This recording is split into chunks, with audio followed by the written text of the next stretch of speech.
Hola, ¿qué tal? Espero se encuentren muy bien. Antes de iniciar, quiero recomendarles una aplicación de trading llamada Binomo, y es muy fácil de utilizar. La puedes descargar y al hacerlo y registrarte te van a dar $1000 en una cuenta demo.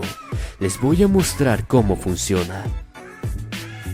Puedes invertir desde 20 hasta $2000 y es muy fácil de hacerlo. Por ejemplo, tienes que analizar la gráfica. En este caso creo que la gráfica va hacia arriba y voy a invertir $100. También les comento que el soporte de Binomo trabaja 24 horas al día los 7 días de la semana. Además de que los retiros que ustedes hagan no generan ninguna comisión.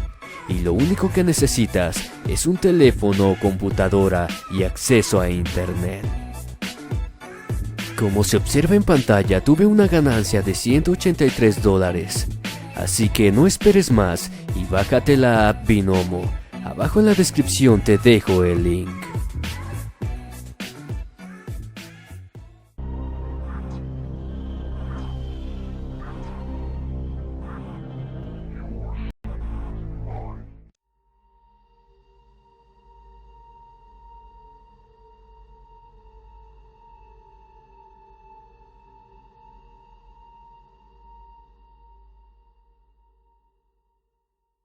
Buenos días, hermano.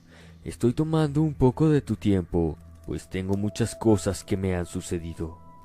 Mi abuela paterna, aunque no la conocí, cuentan que era bruja, por lo que eso se hereda entre mujeres de mi familia. Mi mamá practicaba la magia blanca, aunque dependía del trabajo que fuera a hacer y a quién. Entre las cosas que me pasaron cuando tenía 8 años, mi mamá fue al cementerio a eso de las 12 de la noche, pues necesitaba unos huesos de un difunto.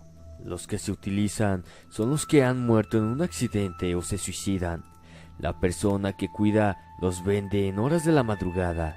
Mi mamá consiguió una cabeza, todavía tenía cabellos y un poco de carne.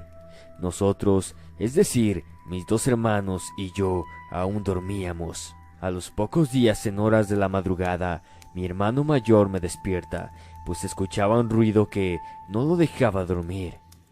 Era como un suspiro muy profundo, algo así como... Todos dormíamos en la misma cama. No dijimos nada, pues sabíamos lo que mi mamá hacía. La situación empeoró. Todas las noches era la misma situación. Fuimos al cuarto de nuestra mamá y le dijimos lo que escuchábamos, y ella dijo muy tranquila: «Ah, sí, es la cabeza que tengo en un altar para un trabajo. Vuelvan a la cama». Estábamos completamente aterrados. Días después, un viernes, mi mamá puso la cabeza en un paño negro y nos dijo: «Voy a tener que llevar los huesos con el Zacateca». Es el nombre que tienen los que cuidan el cementerio, pues una presencia no la dejaba dormir con su horrible tos y hasta se le presentó en el baño. Así fue que dejamos de escuchar ruidos por un tiempo. Esa es una de mis primeras cosas vividas. Tengo que decir que soy dominicana con puertorriqueña. Tengo actualmente 54 años y mi vida, en cuanto a lo sobrenatural, no fue nada fácil. Como te dije en un principio, la hechicería es hereditaria, así que mi mamá me estaba preparando sin yo saber, pues ella venía para Nueva York y alguien debía seguir el negocio familiar. Mi hermana no sintió nada ni padeció nada de nada, pero yo sí. Cuando una persona tiene a su lado a una entidad, puedo verla, y si ésta está en su casa también. Así que así comienza mi historia. Podía ver a las personas cuando padecían un accidente y morían. Un día, de camino a la escuela, un carro golpeó a un motociclista. Como niña, fui a ver el accidente y noté que nadie veía la neblina color gris con verde al nivel del suelo que flotaba alrededor del cadáver. No sabía yo que estaba muerto, pero esa neblina no se despegaba de él. Llegó la hora que tenía que entrar al colegio. Tenía mucho escalofrío, una pesadez que sentía en el cuello. Me sentía rara. Es una sensación de estar flotando por encima de tu cuerpo. Yo escuchaba al profesor, pero no podía concentrarme. Todo el día fue así, Mi espíritu no estaba muy dentro de mí, que digamos. Al llegar a mi casa, me fui directo a mi cama. Cuando mi madre llegó del trabajo, nos llamó para ir a cenar y dijo: «Oye, muchacha, ¿dónde andabas? ¿Dónde te metiste?» «No, mami, yo no salí hoy a la calle, estaba en el colegio». Me dijo: «Entra al cuarto del altar». Me sentó en una mecedora, virtió ron sobre mí, ruda, y una vela la pasó por todo mi cuerpo. Sentí un dolor muy fuerte en las piernas. No podía soportarlo. De pronto me convulsioné por varios minutos. Sentía la sensación de no ser yo, estar en otro cuarto del altar y toda la casa. Me sentía que estaba en el cuarto del altar, pero a la misma vez daba vueltas por toda la casa. Entonces fue que me explicaron el supuesto don que tengo. Fui yo y no mi hermana quien lo heredó. Traje el espíritu del motociclista a mi casa ese día. Siempre tengo ese problema, que si voy a un sitio donde hay una entidad, me acompaña todo el día, y si alguien la tiene, por lo general, suelo llevarlo a mi casa. Cuando era un poco mayor, mis padres se metieron en el negocio de la panadería. Teníamos que estar a las 4 de la madrugada listos para trabajar. Un día, camino para la panadería, por debajo de un puente, en el lado izquierdo, había un niño de unos 6 o 7 años, jugando con sus pies, como si buscara algo en la tierra. En su espalda tenía un costal. Dentro del saco, no sé si tenía piedras o botellas, pero hacía un bulto hacia abajo. Mis padres lo vieron unos metros atrás y pararon el auto. El niño, que estaba de espaldas, duró así unos segundos. Todos lo miramos y mis padres no sabían qué hacer. De un instante a otro, fue volteando lentamente y pudimos ver su cara. No tenía ojos, la boca era un hoyo negro. Todos nos quedamos fríos al ver esa escena. Mi mamá trató rápidamente de subir su ventanilla del carro y en un descuido lo rompió, cortándose un dedo. Aceleramos rápidamente pasando por un lado y él seguía mirándonos. Ese día mi mamá terminó en el hospital. Fueron 15 puntadas. Hasta hoy, que mi madre tiene 74 años, el dedo lo tiene torcido. Solo meses después del incidente, supimos por los demás panaderos que ese niño se aparecía y siempre hay accidentes debajo del puente. Antes de que nosotros emigráramos al Bronx, Nueva York, teníamos un primo ahí, el cual era vendedor de droga, pero por un ajuste de cuentas, le dieron 5 disparos y lo mataron. Su cadáver fue llevado a Dominicana. Mis padres se fueron a la funeraria y me dejaron con la muchacha de servicios. Ella estaba planchando un vestido para mí y la puerta de la habitación se encontraba abierta. Mi casa tenía un pasillo muy largo que terminaba en la puerta de la sala y la cocina. De pronto vi un hombre parado ahí. Fue cosa de unos segundos y alerté a Juanita, que era el nombre de la muchacha. Entonces Juanita y yo vimos una sombra más negra que la oscuridad y nos asustamos tanto que me puse el vestido como estaba y salimos corriendo. No sé qué pasó en mi casa, pero nos fuimos caminando rápidamente hasta la funeraria, que quedaba bastante lejos. Durante todo el camino, Juanita me decía que se sentía observada y que alguien nos seguía.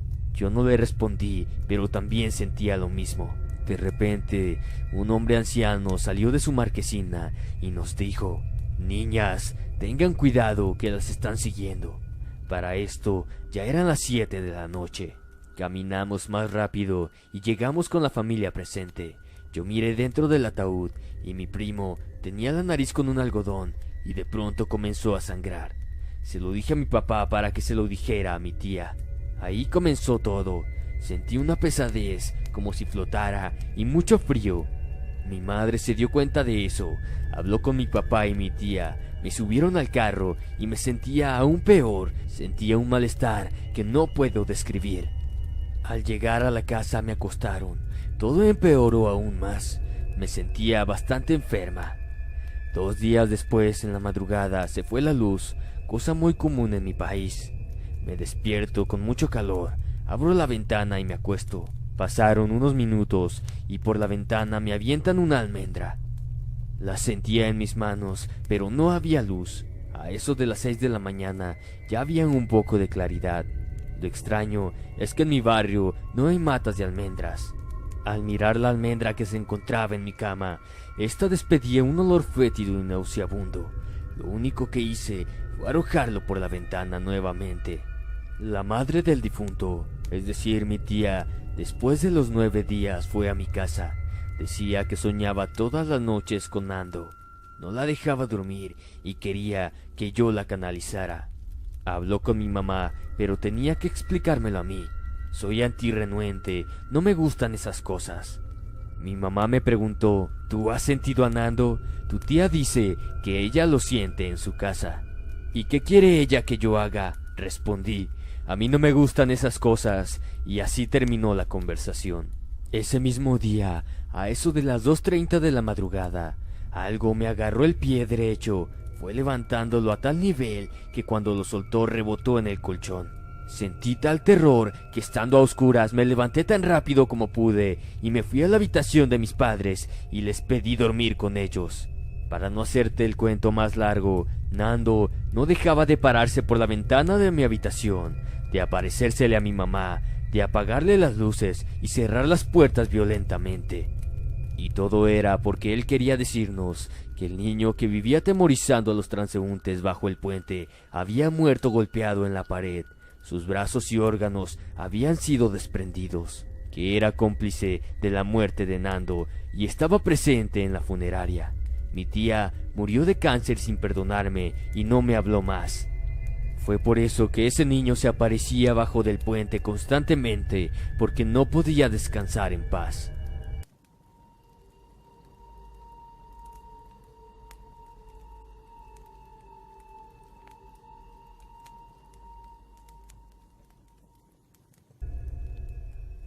Antes de comenzar con mi relato, aclaro que desde niño me han pasado cosas sobrenaturales, si así les gustan llamarle. A lo largo de mi vida he experimentado muchas de estas cosas y me he acostumbrado a ello. Pero hoy les quiero relatar sobre algo que me ha pasado estos últimos 4 meses. Casi nunca se me ha subido el muerto, pero en estos 4 meses que han pasado lo he experimentado todas las noches. Siempre me despierto sin ninguna razón por las noches, a eso de entre las 3 y 4 de la madrugada. Es como si alguien o algo me estuviera levantando todas las noches en esa misma hora. Cada que me despierto, siento frío y un ambiente muy pesado. El miedo se apodera de mí sin ninguna razón. Siempre escucho pasos en mi cuarto y me siento vigilado durante todas las noches. No sé si a ustedes les ha pasado esto, que tienen mucho sueño y que ni los ojos quieren abrir, pero pueden sentir y oír todo. Bueno, eso es lo que me pasó ese día. Estando consciente, sentí que una parte de mi cama se hundía como si alguien se sentara en ella. Esa persona o esa cosa que se sentó ahí comenzó a llorar. No me asusté en ese momento, ya que pensé que era mi hermana. Pasaron unas 2 horas y seguía llorando, así que sin abrir los ojos solo dije: «Cállate, tengo mucho sueño y no me dejas dormir. Mañana tengo que despertarme temprano para ir a la escuela». Le lancé muchas groserías, pero ya después reflexioné mano en mi bolsillo y saqué una bolsita que parecía tener unos cacahuates y se los ofrecí. La Santa Muerte estiró sus brazos hacia mí y los agarró. Parecía que ya no estaba enojada. Su cara cambió completamente y me sonrió. Ahí terminó el sueño. Después de ese sueño, no me he vuelto a levantar en las noches, ni me ha vuelto a suceder lo de las cosas paranormales que me han atormentado. No sé por qué, pero después de ese sueño todo se calmó. Ya pasando un mes volví a soñar, pero ya no con la Santa Muerte, sino que estaba escarbando en un lugar específico por donde yo vivo. En esa madrugada, mi mamá me despertó para ir a dejarla a su trabajo, así que el sueño se detuvo ahí. Decidí ir a cavar a ese mismo lugar donde había soñado, ya que por alguna razón, siempre que sueño algo me pasa al día siguiente. Cuando estaba cavando en ese lugar que soñé, salió una estatua de la Santa Muerte, blanca, con un búho en los pies y con una bolita que parece ser el mundo en sus manos. La guardé en mi cajón, pero desde que la soñé en la primera vez, casi siempre sueño con algunas personas que no conozco ni he visto nunca. Me dicen que es buena siempre y cuando le pida cosas buenas y no le ofrezca cosas que no cumpliré, ya que me podrá pasar algo malo. La tengo aquí conmigo, pero hasta ahora no le he pedido nada. Ayer volví a soñar que estaba en un lugar desconocido. Ahí apareció otra persona que no conocía. Era una chica muy hermosa. Me dijo que la acompañara y así lo hice. Ella entró en algo que parecía un templo y ahí otra vez estaba una estatua de la Santa Muerte. Ya cuando estábamos por salir, metí mi mano en mi bolsillo y saqué la Santa Muerte que había encontrado. De ahí comencé a contarle que tuve un sueño donde excavaba en un lugar cerca de mi casa. Al despertar, fui a cavar ahí mismo y ahí encontré a la pequeña Santa Muerte. No sé, pero parecía que tenía el control sobre el sueño. Parece algo extraño, pero estaba contando mi sueño en otro sueño. Le conté todo muy claro como todo pasó. Hasta ahora no me ha vuelto a pasar nada sobrenatural. No sé si todo esto sean casualidades de soñar algo y que pasen en verdad. Eso lo dejo en el criterio de cada uno de ustedes. Y aclaro que antes no sabía nada de la Santa Muerte.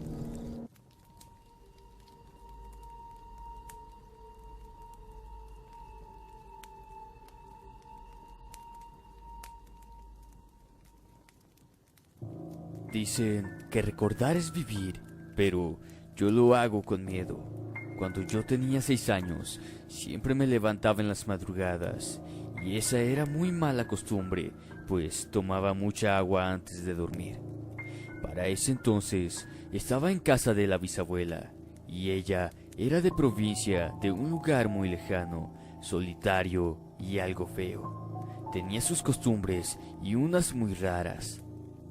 Así que, en una de esas tantas veces que me levanté, salí de mi cuarto con todo apagado, y en nuestro pasillo vi una mujer toda vestida de blanco, pero dándome la espalda.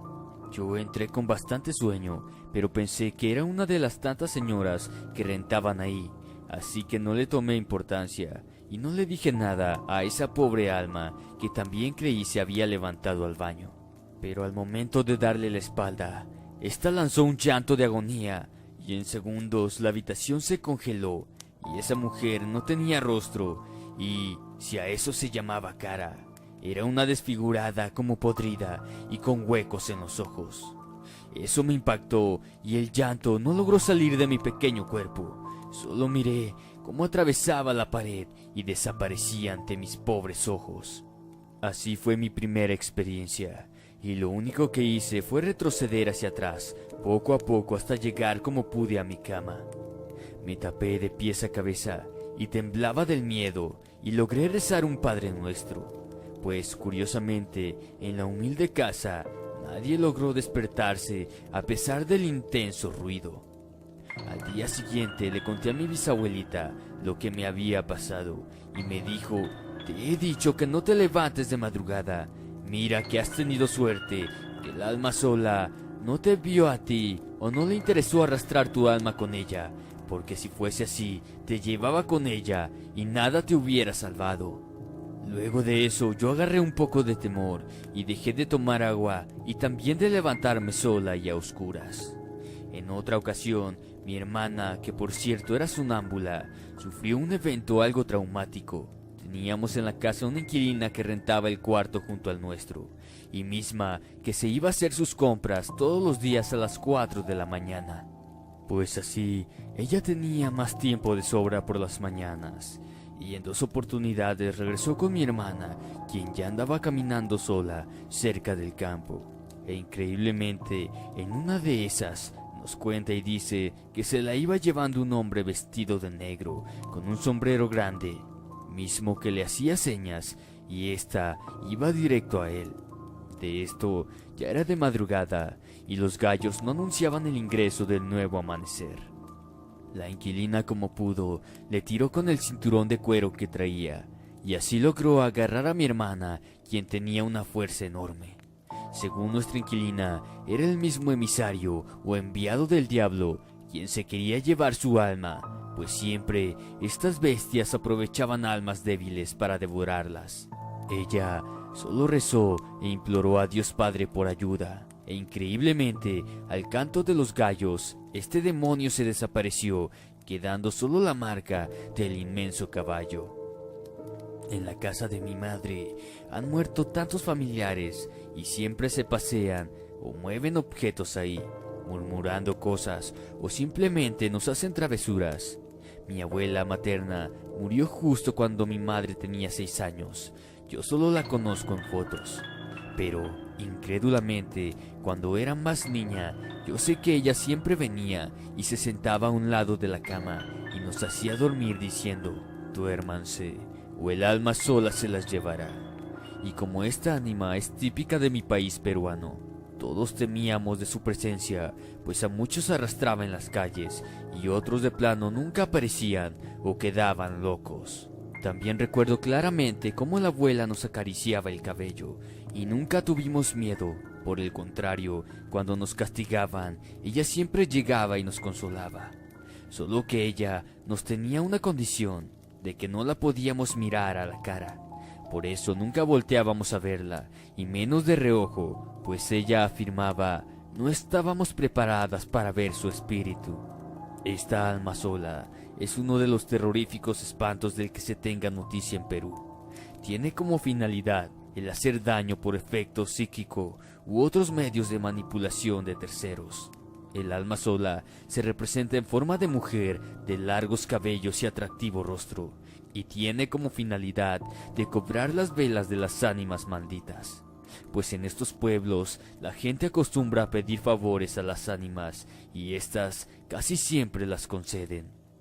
Pero en la mayoría de casos arrastra almas de niños o adultos para que le hagan compañía en su paso por el sufrimiento en este mundo hasta que su alma sea perdonada y por fin descanse en paz, aunque no se sabe cuál haya sido su pecado.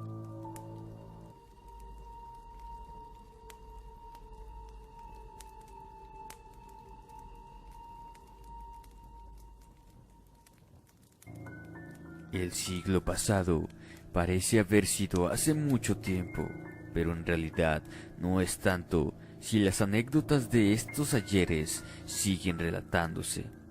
Aún recuerdo a mi tío contándome sus historias de miedo. Una de ellas me la repitió muchas veces porque a él le impactó y lo entristeció durante el resto de sus días. Ahora ya no está conmigo, pero quiero recordarlo contándole sus experiencias. En la década de 1970, mi tío entró a trabajar en una mina que extraía carbón. Él era el encargado del almacén, repartía y recibía las herramientas que utilizaban sus compañeros, además de anotar y llevar los registros. Cabe decir que era una mina donde se trabajaba de día y de noche. Entonces, ya imaginarán que la entrada a la mina, a la luz de la luna, parecía la boca de un malvado lobo feroz. Todos los trabajadores se quejaban de que en ese lugar los espantaban duendes, perros grandotes, guajolotes y moquigongos, y luego del susto ya no podían trabajar. Hasta el más valiente pasaba a aventar todo y salía huyendo. Aquí en Colombia, los monicongos son como una especie de muñecos hechos de huesos de gatos y se usan para hacer daño a la gente. Una noche de viernes que tocó trabajar a mi tío, repartía las herramientas a los trabajadores, mientras sus pensamientos estaban en el recuerdo de su mejor amigo a quien habían asesinado días antes. Pensaba mucho en él porque temía por el alma de su amigo, pues éste había hecho un pacto con la entidad demoníaca para que le concediera dinero y mujeres. Y así fue. Mientras el amigo vivió, tuvo mujeres por docenas y mucho, mucho dinero. Solo que el precio fue un pago eterno. Esa noche de viernes, mi tío se sentía raro. Tenía tristeza, miedo y ganas de llorar, pero ni modo de soltar las lágrimas en medio de tanto minero. Cuando ya todos los trabajadores se fueron a su zona designada, mi tío se metió a su covacha de trabajo para dormir un rato. Intentaba dormir, pero sentía como si una mano fría y huesuda le apachurrara el corazón. Ya no era miedo lo que sentía, ya era terror. Trató de relajarse y sin saber se quedó dormido. Un hombre con hábito lo veía desde la puerta. Mi tío solo notó la oscuridad de su silueta y el fondo negro de su cara. No sabía si era el terror que lo paralizaba o era ese ser que lo detenía. Con el poco valor que le quedaba, le preguntó qué quería. Esa cosa habló y le dijo: Hermano, ponme la estampita de la Virgen del Carmen, me estoy quemando. De golpe, mi tío despertó, sudaba y temblaba copiosamente. Cuando paró de temblar, un murciélago apareció sin más y empezó a revolotear. Mi tío lo esquivaba como podía, pero esa cosa intentaba atacarlo. Mientras manoteaba dejó de sentirlo y entonces lo vio parado a lo lejos. El murciélago comenzó a hacerse grande, tan grande como un ser humano. Mi tío tenía el cuerpo hecho gelatina, su corazón latía a máxima potencia y sudaba frío. El murciélago lo miró y le dijo: Trae la estampita, por favor tráela, ayúdame. Esa noche mi tío no abandonó el almacén porque no pudo caminar hasta que se clareó el día. Y a partir de ahí siempre trajo una estampita de la Virgen del Carmen. Cada vez que me contaba su historia, se lamentaba por su amigo, y como él decía, con el diablo no se juega porque pierdes.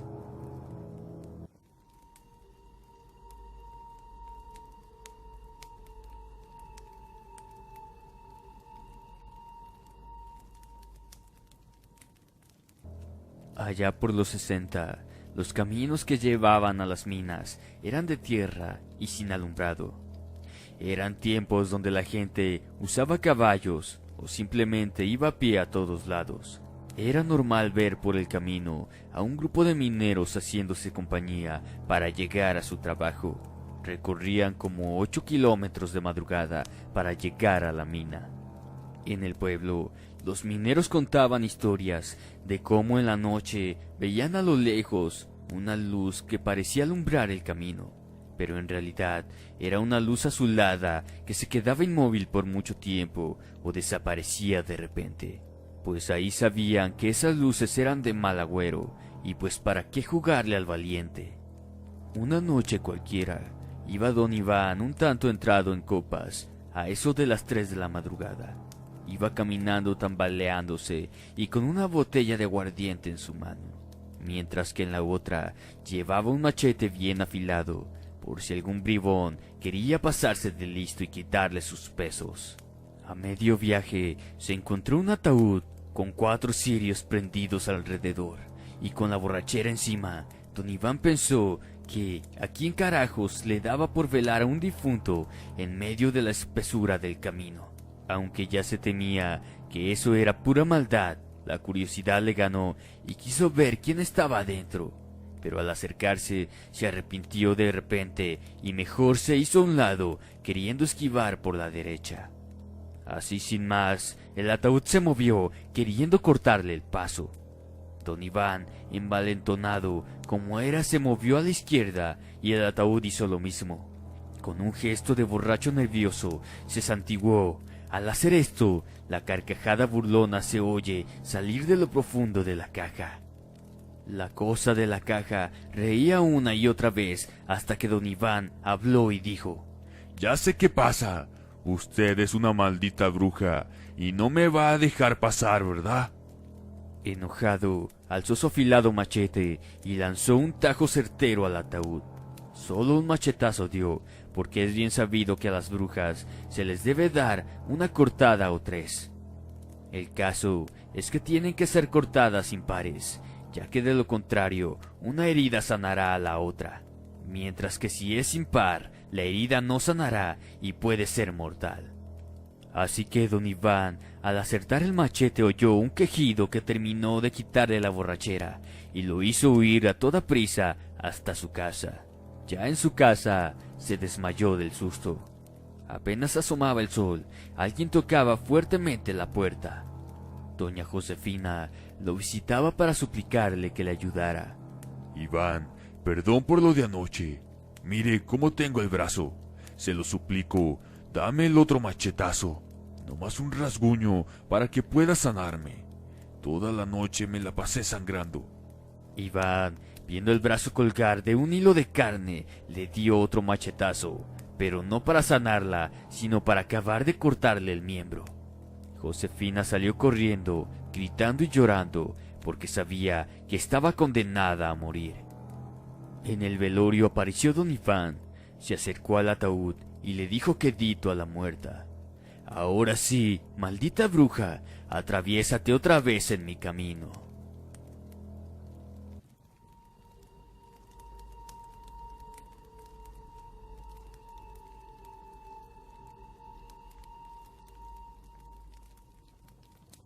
Fue en julio del año 2010.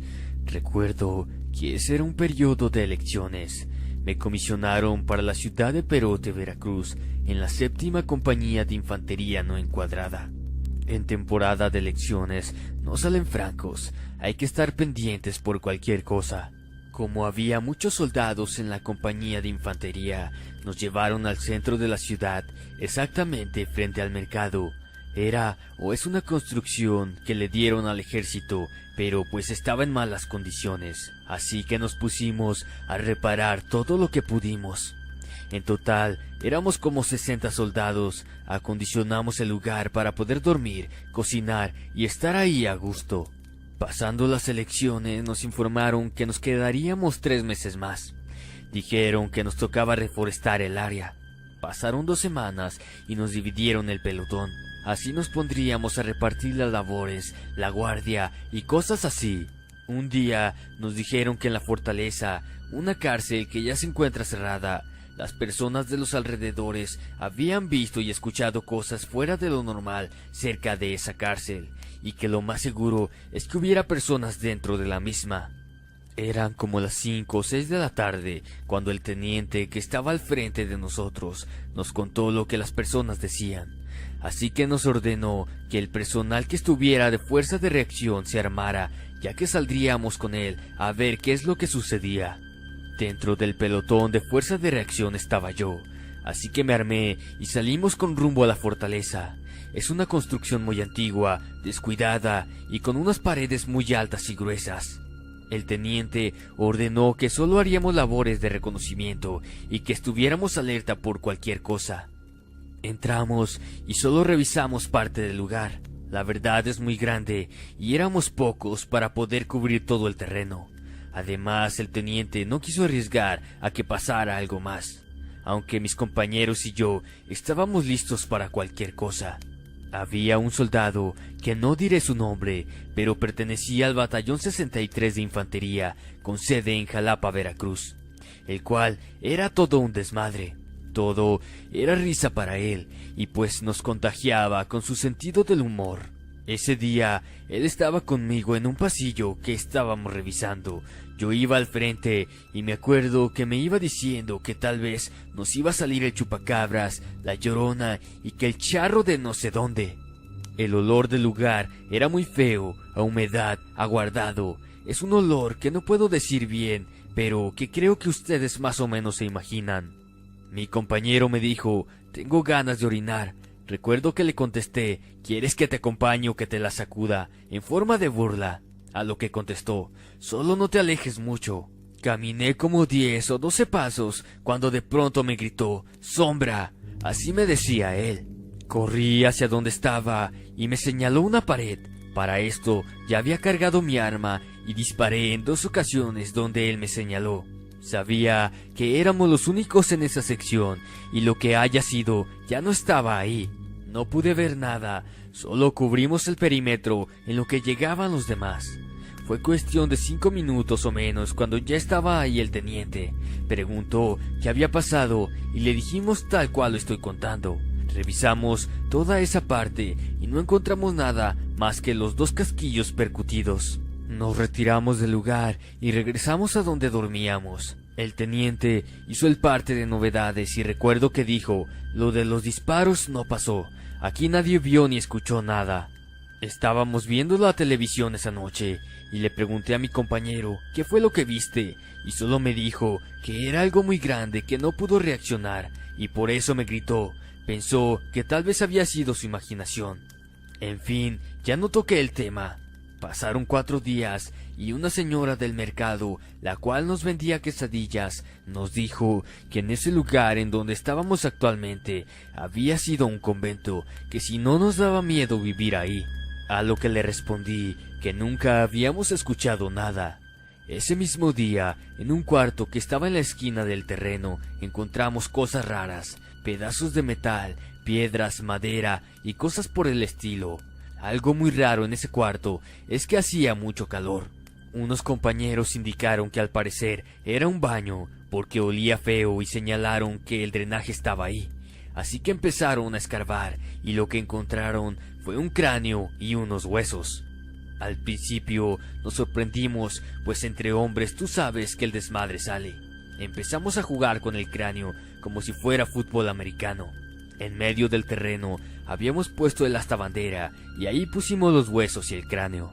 Ese día nos fuimos a dormir y todo tranquilo, pero la siguiente noche pasó algo muy curioso. Una niña como de 6 años, güerita, muy linda la verdad, llegó a vendernos gelatinas. Yo estaba de guardia en la puerta principal y me dijo que si le daba permiso de entrar a vender a mis compañeros. Le contesté que no, porque solo en los primeros 2 cuartos había luz y en los demás no.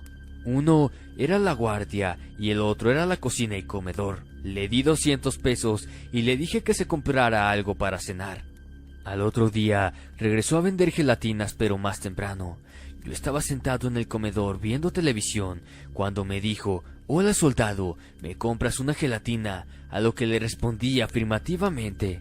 Se sentó conmigo y se puso a ver la televisión. Se quedó ahí como 1 hora. De pronto llegó un sargento y me dijo: «¿Y esa niña?».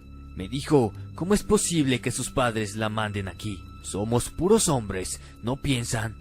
A lo que le contesté: «Sí, comandante, pero pues ¿qué le hacemos?». El comandante dio la orden de que compráramos gelatinas a la niña para ayudarla de algún modo, y así lo hicimos todos los soldados hasta que se terminaron. La niña iba todas las noches para que le compráramos gelatinas hasta que de pronto dejó de ir. Ya hasta se nos hacía raro que no fuera. La primera noche que dejó de ir, todos los soldados preguntábamos por ella. Ya nos habíamos acostumbrado a su presencia y a sus ricas gelatinas. A la segunda noche que tampoco apareció, empezamos a escuchar cosas raras dentro del terreno. El techo era de láminas de asbesto y empezamos a escuchar como que caminaban en ellas, pues era imposible que alguien estuviera ahí arriba. Como a los 3 días de estar escuchando cosas, el compañero, al cual llamaremos Ezequiel, fue al baño. Eran como las 11 de la noche. En el baño tampoco había luz. Estábamos de guardia él y yo, y no regresaba. Pasó como 1 hora hasta que otro compañero que estaba durmiendo fue al baño y gritó: «¡Guardia, guardia!» en repetidas ocasiones. Salimos corriendo a ver qué es lo que pasaba. Ezequiel estaba tirado en el suelo. Le hablamos al teniente y lo fue a ver. Lo sacamos del baño y lo llevamos a la guardia. El teniente habló a la compañía de infantería para que fueran rápido con un doctor. Se lo llevaron y regresó como a los 2 días. Todos estábamos preocupados por él. Ya cuando llegó le preguntamos qué había pasado, a lo que nos contó que al ir al baño escuchó un ruido y vio de reojo a la niña de las gelatinas. Al principio no reaccionó sino hasta después. Cuando volvió a voltear a verla, solo recuerda un golpe en la cabeza y después de eso no supo qué pasó. A raíz de eso le empezaron a dar ataques en el área de guardia y a cada rato se caía. Se lo volvieron a llevar al doctor, pero ya no regresó. La última noche que estuvo con nosotros recuerdo que dijo: «Cuídense mucho entre todos, cuídense». Nos pareció algo extraño, pero pensamos que estaba así por los ataques. La noche en la que se fue, nadie podía dormir ahí. Se escuchaban ruidos muy fuertes, nos jalaban los pies cuando estábamos dormidos, nos escondían cosas. Al principio pensábamos que eran bromas entre nosotros, pero después nos dimos cuenta de que algo más estaba pasando. Llegó el punto que nos reuníamos cada noche a rezar antes de dormir. No sabíamos qué más hacer. Los jefes no nos creían. El teniente tampoco sabía qué hacer. Nadie tocaba el tema, solo queríamos irnos. Llegó el día que nos dijeron que era hora de marcharnos. Todos nos despedimos y no hablamos más de eso. A los 6 meses me tocó ir de escolta nuevamente a la compañía de infantería no encuadrada. Pasamos a ese lugar donde pasó todo ese evento extraño, y en verdad solo me quedé en la puerta, no entré. Solo pensaba en mi compañero Ezequiel, donde hasta la fecha no supe qué pasó con él. Pero algo sí puedo decir, lo que vivimos ahí fue algo sobrenatural. Sé que lo que vio mi compañero no era la niña, sino un espectro en forma de ella. O quizás sí, tal vez la niña murió, ya que no la volvimos a ver, y lo que regresó fue su ser. La verdad, no sé qué pensar de esa niña, y su cara nunca la voy a olvidar.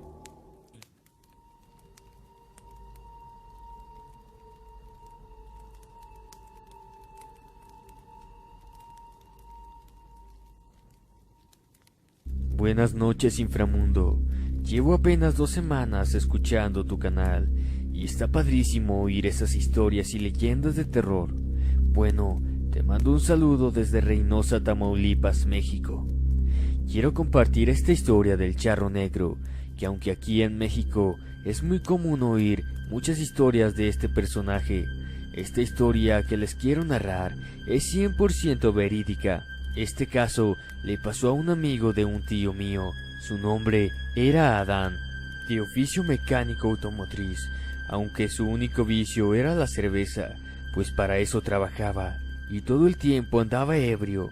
Esto que le pasó a Adán fue en la colonia Aquiles Cerdán. A espaldas de esta colonia hay un monte donde hay basureros, en donde los carretones, esos señores que se dedican a tirar basura con carretón y caballo, tiran sus desechos en ese lugar.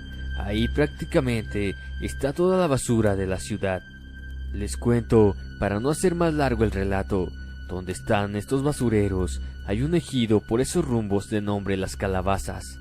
Mi tío me contó que cierto día, como a las 2 de la madrugada, se escuchaban unos toquidos muy fuertes en la puerta.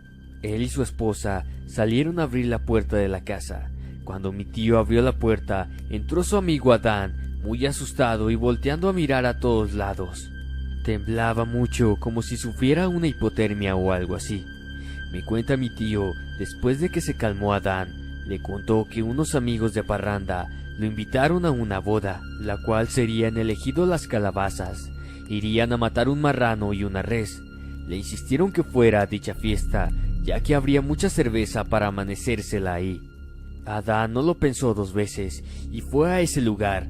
Cabe decir que Adán no tenía carro para moverse, él todo el tiempo andaba a pie y no vivía en la colonia donde le pasó este acontecimiento. Él vivía en una colonia de nombre Narciso Méndez, que se encontraba por un bulevar muy retirado. Cuenta Adán que ahí estuvo entre carne asada y borrachera hasta que era de madrugada. Ya cuando él se sentía borracho, decidió marcharse del lugar, pues el camino era largo y tenía que caminar mucho para llegar a la colonia Aquiles Cerdán. Entretanto, él siguió por todo el monte con 2 botellas de cerveza en cada mano y fumando un cigarrillo. Cuando entró a la colonia, lo hizo por una calle sola. No había ninguna alma, solo la luz de la luna. Entre canto y trago a la botella típico de un borracho, sintió que algo lo seguía, pues escuchaba pasos de un caballo. Pero lo raro es que cuando volteaba su mirada al oír los pasos más cercas, esto lo puso en alerta, pero entre trago se le pasó el miedo. Cuando al caminar y llegar a una cuadra de la calle, escuchó la voz de un hombre que lo saludaba. Cuando volteó su mirada, vio un enorme caballo negro y un jinete vestido de charro, todo de negro, con un gran sombrero y botonadura en su chaleco de oro, dentadura de oro, todo alajado. Pero no le pasó por la cabeza que fuera algo malo. Pensó que tal vez era un ranchero que salió a pasear a caballo. Adán, muy gentil, también le devolvió el saludo y le ofreció un trago de su botella, a lo que aquel extraño le dijo: «No, Adán, no quiero de tu botella. Veo que vienes de una fiesta y que te amaneció ahí». Adán activó su sentido y lo puso en alerta. Él, más envalentonado por el alcohol, le dijo: «¿Y tú? ¿de dónde chingaos te conozco? Porque en la fiesta que fui no te vi ahí. ¿Cómo me conoces? A lo que el extraño le contestó: cálmate, amigo, solo es una plática de amigos. Pero Adán le contestó: tú no eres mi amigo. De pronto, aquel extraño se puso serio, aunque Adán no podía distinguir su rostro completo, solo la mitad, pues su sombrero le hacía sombra a la mitad de su cara, pero era de tez blanca ese extraño, y con una voz muy fría. Entonces ese hombre de a caballo le dice la fecha de nacimiento de él, y la fecha en la que su mamá nació y murió, al igual que la fecha en la que murió su abuela. El hombre le dice: tu abuela era hechicera y está conmigo, y tú muy pronto estarás también a mi lado. Del miedo, Adán soltó la botella y corrió, pero él sentía que algo lo detenía, que aunque él corría, no sentía sus piernas avanzar. Como pudo, llegó a la casa de mi tío. Cabe decir que este suceso le cambió la vida a Adán. Esto le pasó allá en el año de los 80s. Él cambió la bebida por una botella de leche. Se retiró de las amistades de parranda, que aunque esto le pasó hace años, él vivió mucho más, pues falleció en el año 2010 de causas naturales.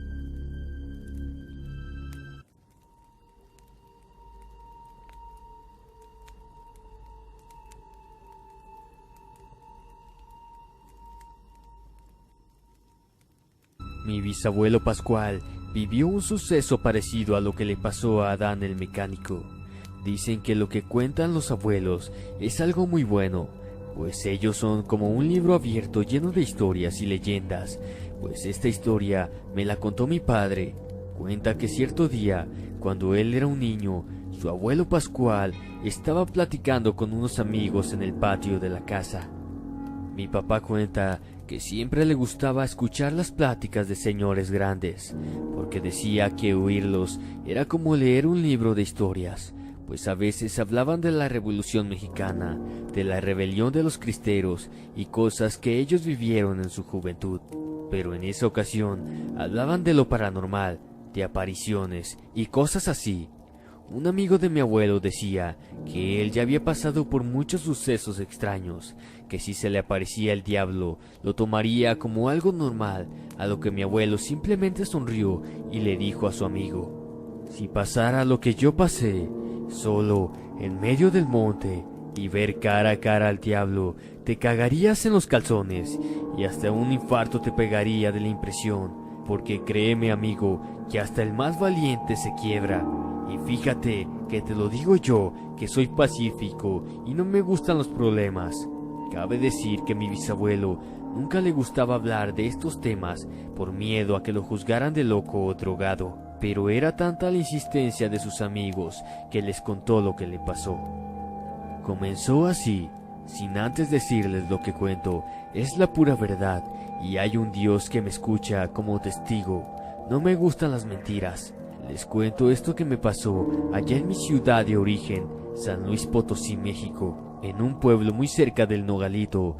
Yo acababa de levantar unas cosechas y me fue muy bien que me fui a festejar yo solo. Me fui al pueblo a una partida de cartas con unos amigos a una cantina. Éramos 3 amigos y yo los que nos reunimos jugando baraja y apostando dinero. Creo que ese día nunca lo voy a olvidar, pues ese día fue el más negro, pues perdí todo mi dinero jugando cartas. Creo que ese día la suerte me dio la espalda, como otras veces que había ganado mucho dinero, pero creo que por algo perdí. Tal vez ya era tiempo de retirarme de esos vicios que nada bueno dejan. Como hombre de honor, yo sabía perder. Cuando perdí todo mi dinero, yo ya no quería seguir ahí, pues ¿quién se va a sentir bien en un lugar donde has perdido todo? Y sin dinero en las bolsas me paré de la mesa y les dije a mis amigos que ya no seguiría. Pascual, quédate aquí, nosotros pagamos la vuelta. Sigue tomando con nosotros, tal vez no sea tu noche, pero no te agüites. Mi bisabuelo contestó: no muchachos, ya me siento cansado, yo mejor me retiro por esta noche. A lo que se subió a su caballo y siguió su camino con una botella de mezcal y un cigarro en la mano, cabalgando bajo la luz de la luna, pero ya entrando en el monte le dieron ganas de hacer del baño. Se bajó del caballo, se internó en el monte a hacer sus necesidades. De pronto sintió que le aventaban piedritas muy cerca de él, pero no hizo caso. De nueva cuenta, le aventaron como 3 piedras más. Pensó, este no es más que el diablo que me molesta. A lo que el bisabuelo le dijo con voz alta, «Ya déjame cagar, cabrón».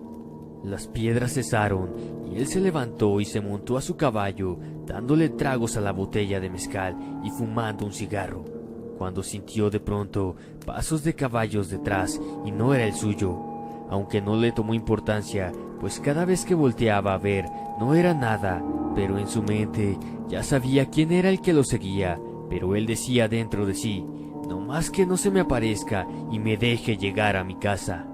Pero lo que pensaba se hizo realidad, y lo que no quería ver le habló por las espaldas. Al volver la vista atrás, vio un enorme caballo negro, que el caballo que el bisabuelo montaba, comparado con aquel caballo del diablo, parecía un pony. Los ojos de aquel animal eran ojos como brasas ardientes que salían fuego de ellos. Pero no podía hacer nada, mucho menos correr. Mejor volteó la mirada hacia el jinete, que era un charro vestido de negro. Platicaba mi bisabuelo que traía un sombrero grande y sus botones de oro, y todo lleno de alhajas que lo hacían brillar por la luz de la luna. Lo que le dio tranquilidad al bisabuelo fue que no se le apareció con cuernos o algo parecido, como lo pintan en las cartas de lotería. Todo lo contrario, su cara era muy parecida a un actor mexicano de la época de oro, mejor conocido como Emilio el Indio Fernández. La mirada y la forma de hablar era igual a ese personaje del cine. Cabe decir que el caballo era muy alto, como de 2 metros o un poco más, pero al bajar el charro del caballo también era como de esa estatura, infundía mucho miedo. Cuando el diablo se bajó del caballo frente al bisabuelo, solo pensó, «Ya valió madre, me va a decir que me baje». Y efectivamente, eso le pidió. Le dijo, «Pascual, bájate del caballo para platicar un rato». Mi bisabuelo, que aunque ya sabía quién era, le dijo que cómo sabía su nombre, pero éste le contestó, ¿que acaso en el pueblo no nos conocemos todos? Mi bisabuelo le dijo, «Tiene razón», y le dijo, «Vamos a platicar allá en las piedras grandes». Le contestó el charro, a lo que mi bisabuelo asentó con la cabeza. El bisabuelo se sentó en una piedra y el charro en otra frente a él. Ya a la luz de la luna, el charro le dice al abuelo, «Dame un trago de tu mezcal». El bisabuelo le dijo, «Toma la botella», y también le ofreció un cigarro para entrar en la plática.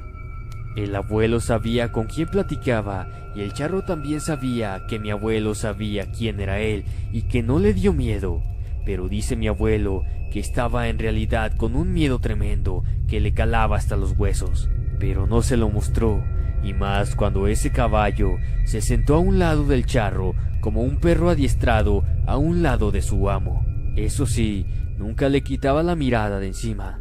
Dice mi bisabuelo que se enfocó más en la plática con el charro que ver al caballo. El bisabuelo dijo que daba más temor el caballo, con una mirada de odio y mucha furia, que mejor le puso atención al charro, el cual le dijo, «Vienes de una cantina y perdiste todo tu dinero jugando». Al bisabuelo eso le cayó como un balde de agua fría, pero siguió con la plática y le dijo, «Yo te puedo devolver todo lo que perdiste 1000 veces al triple, pero tiene un precio, solo tú decides si aceptas o no». Mi abuelo, esquivándole la pregunta para no hacerlo enfadar, muy cortésmente le dijo, «Te agradezco mucho que pensaras en mí, pero yo estoy bien así». El charro ya no insistió más, pero le dijo, «Hay mucha gente que sufre porque quiere sufrir, pudiendo salir de sus vidas miserables y hacerse personas ricas. Yo he hecho a muchas personas muy adineradas, ricos hacendados y personas que no te imaginas. Pero hay otros que cuando me hablan y yo acudo a ellos, estos salen corriendo, y otros que lo van a pensar. Le dan vueltas y vueltas hasta que al final aceptan mis condiciones y viven bien como no te imaginas». El charro le dijo a mi bisabuelo, «Ustedes en estos pueblos sufren miserias teniendo todo bajo sus pies». A lo que mi bisabuelo lo interrumpió, «¿Cómo que bajo los pies? ¿Puedes explicarme?».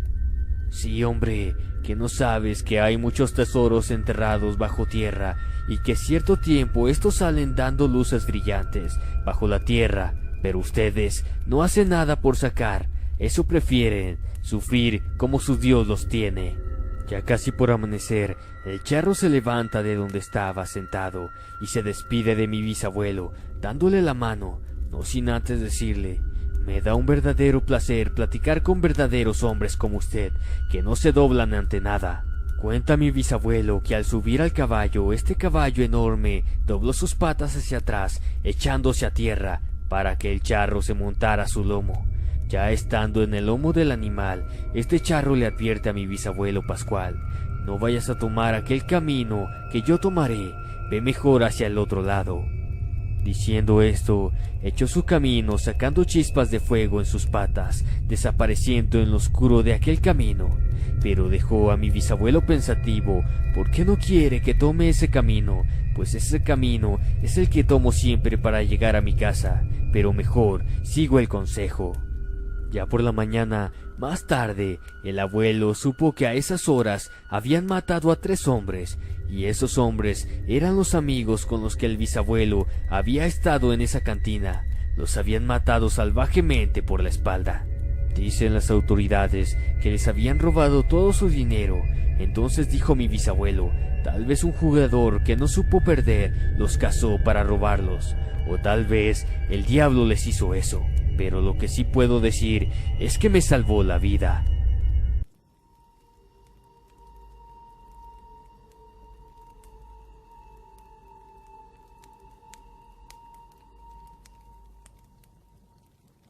Si no me equivoco, esto sucedió en el año de 1995. Mi prima contaba con dulces 6 años. Recién había fallecido su abuelo. Era una gran persona que hasta a mí, sin ser nada de él, me trataba con cariño y respeto. Don José le había regalado días antes de su fallecimiento una muñeca de plástico muy bonita a mi prima, la cual adoraba, y más después de que él muriera. Con el tiempo mi tía notaba que mi prima hablaba mucho con Pitita. Le daba de comer, incluso mi prima le decía a su mamá que le hiciera un plato aparte, pero no imaginario. Pitita quiere comida de verdad, decía mi prima. Un día por la mañana, mi prima le dice a su mamá: mamita, dice Pitita que tiene mucho dolor de cabeza, que por favor le regales una pastilla de esas que tienes en el cajón de tu habitación. Mi tía se asustó mucho porque efectivamente tenía pastillas para la migraña en el cajón. Lo raro es que solo ella sabía que existían esas pastillas. En fin, mi tía partió una a la mitad y se la dio a Pitita, simulando que le daba una, pero no.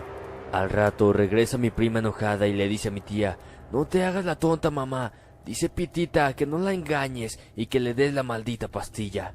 Mi tía no salía del asombro, y más sabiendo que mi prima era súper dulce y nunca decía malas palabras, y menos a su madre. Mi tía la regañó y le quitó la muñeca, la cual arrojó lejos a otra habitación que cerró con llave. Cabe mencionar que eran mi tía, su esposo, y otra prima 3 años mayor los que componían esta familia. Mi prima se acostó a dormir con mi tía esa noche, ya que su esposo no estaba por su trabajo, y mi otra prima estaba de vacaciones. A la mañana siguiente ve con horror que Pitita, esa maldita muñeca, estaba junto a mi prima en la cama. Entonces le cayeron las preguntas a mi tía como un balde de agua fría. ¿Cómo carajos llegó esa maldita muñeca al lado de la niña si yo misma la arrojé y dejé bajo llave? Mi tía, muy consternada, pasa su día sintiendo un miedo tremendo hacia la muñeca, la cual era muy parecida a las de la marca Cabbage Patch Kids. Esa noche no quiso atreverse a quitarle la muñeca a mi prima. Tenía mucho miedo, pero más le heló la sangre cuando la niña le dice que Pitita tenía mucha sed, que por favor le diera un vaso de agua. Mi tía solo le dijo que se durmiera, porque si le daba el vaso de agua, lo más probable es que se hiciera pipí en la cama. Así quedó el asunto, pero a eso de las 2 de la mañana, mi tía se despierta por un sonido que venía de la cocina. Era como describe ella, cuando una persona tiene mucha sed y traga copiosamente líquidos, haciendo ese sonido característico con la garganta. Ella, rezando, se paró de su cama lentamente y no vio a Pitita por ningún lado. Su corazón quería estallar. Aún así, se dirigió a la puerta de la habitación y la abrió lentamente sin hacer ruido. Pero lo que vio, eso que miró, desearía no haberlo visto nunca. Todo estaba oscuro, pero ella notó en la cocina que una sombra tomaba agua. Una sombra más oscura que la misma noche. Esa cosa tenía el poder de levantar un vaso con agua y deglutir. Mi tía no aguantó más y cayó desmayada. Esa mañana de sábado la recuerdo muy bien porque mi hermano y yo fuimos a la casa de mi tía a visitarla y la encontramos muy mal. Mi hermano, al escuchar esta historia, cogió la muñeca de mi prima y se la llevó a un lugar donde hacían una gran fogata para quemar hojas secas. Por eso recuerdo ese día, porque los sábados hacían estas fogatas para quemar hojas y basura en este barrio. Mi hermano echó la muñeca al fuego y esperó a que se consumiera. Luego volvió a donde mi tía y ella en agradecimiento le hizo un tremendo almuerzo. Pero aquí viene lo más raro. Al día siguiente, mi prima estaba con la maldita Pitita en los brazos sin un solo rasguño. Mi tía estaba por enloquecer, muerta del miedo, llamó a su madre y le contó todo lo sucedido. Mi abuela, que ha sufrido cosas igual de tenebrosas, le dice que se vayan a una iglesia. Ahí hablaron con un cura y éste les recibió la muñeca porque al parecer estaba poseída. No se sabe qué fin tuvo la muñeca, pero lo que sí sé y puedo asegurar es que ciertos objetos pueden ser recipientes para entes que quieren estar aquí con nosotros.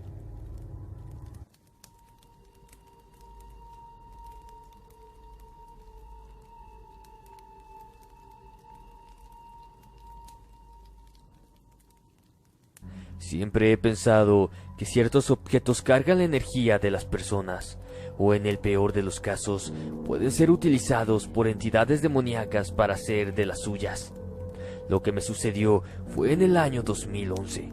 Recuerdo que alguien muy allegados a nosotros, mi esposa, mi niño y yo, nos regaló dos hermosas figuras de porcelana de unos 20 centímetros.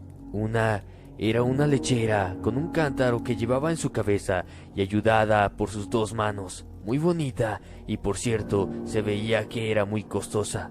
La otra no la recuerdo bien, pero a la lechera sí, y ya les explico por qué. Nosotros vivíamos en un pequeño apartamento justo después de los acontecimientos sucedidos con mi madre, después de que nos echara a la calle. Al componerse un poco la situación económica, pudimos irnos a vivir ahí. No teníamos nada, solo el colchón que nos acompañó en esos duros momentos. Éramos muy felices a pesar de las carencias.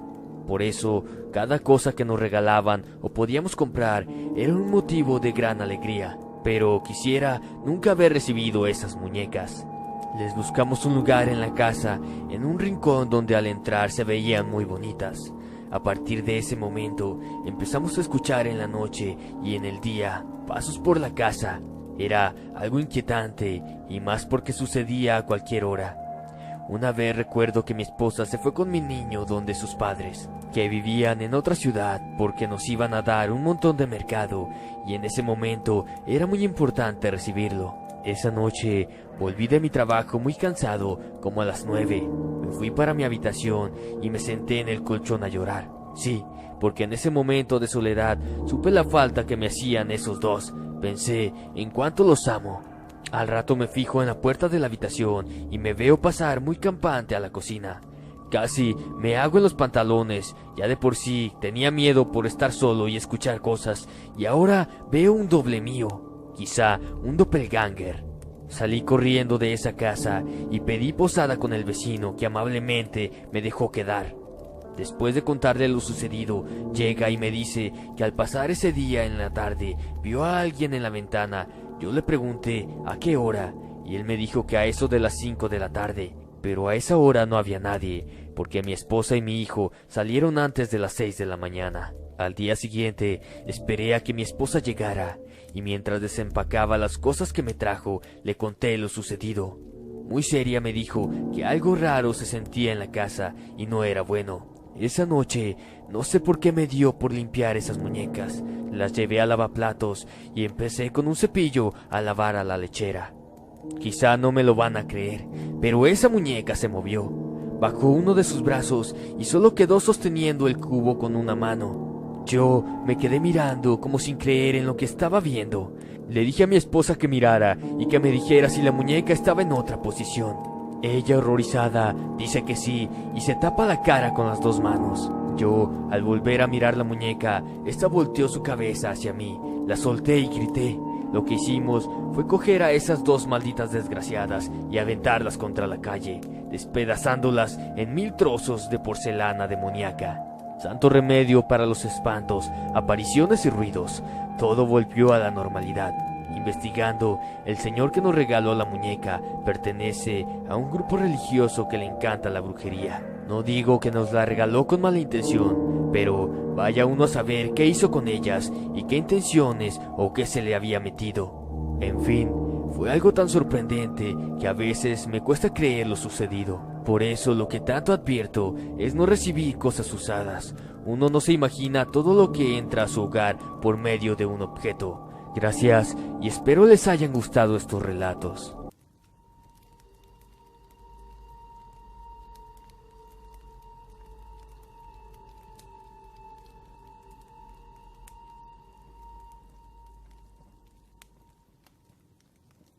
Yo era una niña de corta edad, tenía apenas 7 años y aún recuerdo todo muy claro.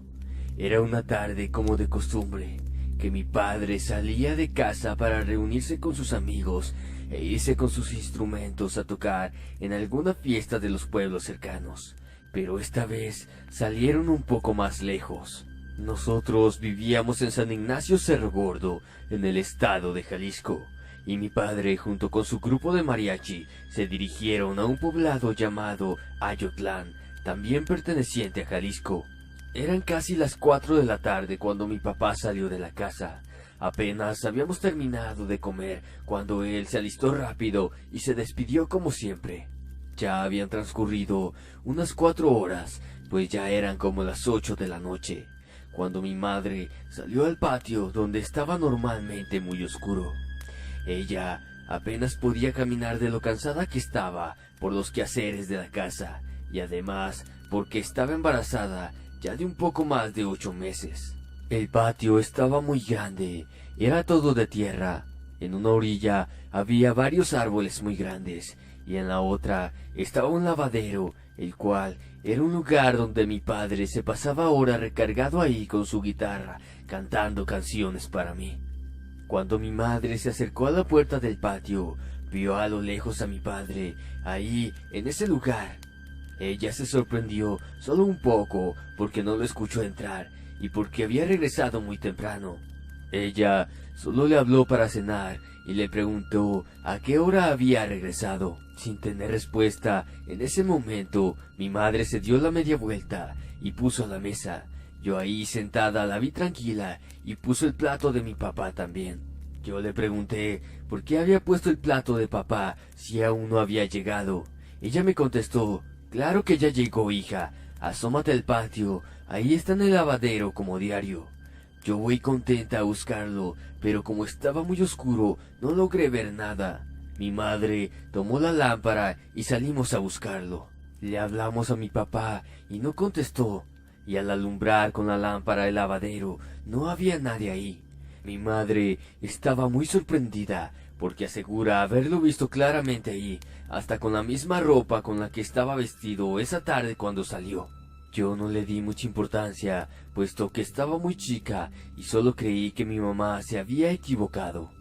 Regresamos adentro para comenzar a cenar, y a eso de las 9 de la noche tocaron la puerta de la casa unos compañeros de mi padre. Estaban muy mal, se veía una tristeza muy profunda en sus rostros. Mi madre preocupada porque no podían ellos casi ni hablar. Yo solo recuerdo que miré a todos lados buscando a mi padre, pero no lo veía por ningún lado. Uno de los señores que fue a tocar también solo logró decir que habían matado a mi papá. A eso de las 8 de la noche habían tomado un descanso mientras estaban tocando. Mi padre, junto con otro compañero, salieron a fumarse un cigarro y estaban sentados en la banqueta cuando pasaron unos tipos en un carro y los balacearon a los dos. Estuvieron investigando y el otro al que mataron junto con mi padre tenía algunos problemas con esos tipos y pues también le tocó morir a mi padre junto con él. Se hizo el funeral y todo en la casa estaba muy triste. Mi madre ya casi por dar a luz y yo me sentía muy sola sin poder escuchar a mi padre tocar y cantar para mí. Como a los 4 días del funeral, yo salí a jugar al patio y yo vi claramente que allí estaba recargado mi papá en el lavadero, con su guitarra tocando. Yo entré corriendo y le dije a mi mamá. Ella también salió a ver, pero ya no estaba nadie. Después de ese suceso, como a los 2 días, mi madre estaba también haciendo algunas cosas en el patio y dice que de pronto escuchó una música muy linda y tranquila que le recordó a mi padre. Y al dar la vuelta, lo vio ahí en el mismo lugar que yo, ahí en ese lavadero. De la impresión y el susto se desmayó, y yo al verla en el piso salí corriendo a buscar a mi abuela para que fuera a ayudarla. La llevaron al hospital y nació la bebé. Al poco tiempo ya estaba todo un poco más tranquilo en casa, pero se comenzaban a escuchar ruidos en el patio, y yo llegué a ver una sombra que pasaba de un lado a otro. Sentía mucho miedo y acudí a mi madre. Ella dice que también escuchaba sonidos raros, pero no le ponía mucha atención. Pasaron aproximadamente unos 2 meses de aquella tragedia, y los ruidos extraños cada vez se escuchaban más y más. Antes solo era de noche y no tan seguido. Después se escuchaban en las noches y también durante el día. La sombra de mi padre se veía casi todos los días en aquella orilla del patio. Pero poco a poco se veía más cerca de nosotros, y así transcurría el tiempo, hasta que los ruidos se hacían desesperantes, y la sombra se veía ya en cualquier parte de la casa, y hasta se movían las sillas y cosas por el estilo. Se caían platos, tazas y todo lo que estaba en la casa. Eran las noches tan horribles, aunque mi madre y yo sabíamos que era mi padre quien rondaba la casa.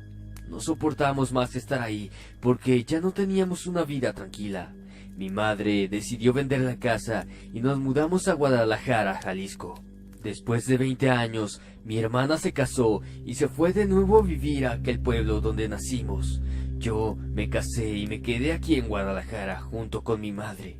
Mi hermana nos contaba que en la casa donde habíamos vivido no soportaba a nadie vivir ahí, que era una experiencia horrible entrar a ese lugar, que nadie soportaba pasar más de una semana ahí.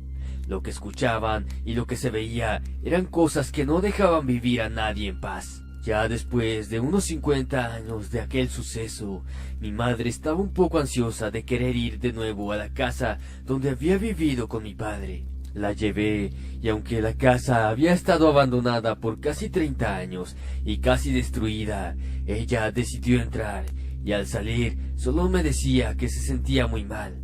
La llevé al hospital, pero no pasó ahí más de unas cuantas horas y murió.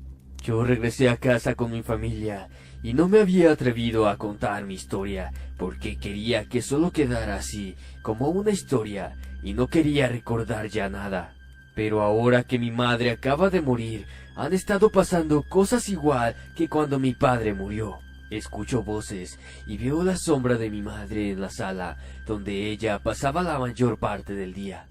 En las noches los veo como si fueran un sueño, pero al despertar solo tengo la sensación de que me están mirando. Es algo que me está dando miedo, porque mis hijos dicen que también han escuchado cosas y se han estado moviendo cosas en la casa. Escucho cada vez más sus voces y que están muy cerca de mí.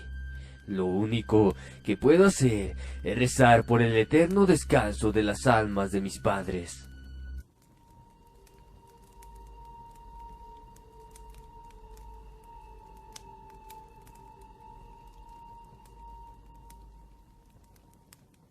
...23 de diciembre del año 2009... Recuerdo bien la llamada de mi amiga Daniela esa noche. Me preguntó si tenía algo que hacer después de las 12 de la noche, o más bien si tenía planes para el 25 de diciembre en la madrugada. Yo recuerdo que dudé en responder a su pregunta, pero dijo que mis compañeros de clase, o mejor dicho, ex compañeros de clase, habían conseguido que les prestaran las instalaciones del instituto para celebrar la Navidad y la graduación del año.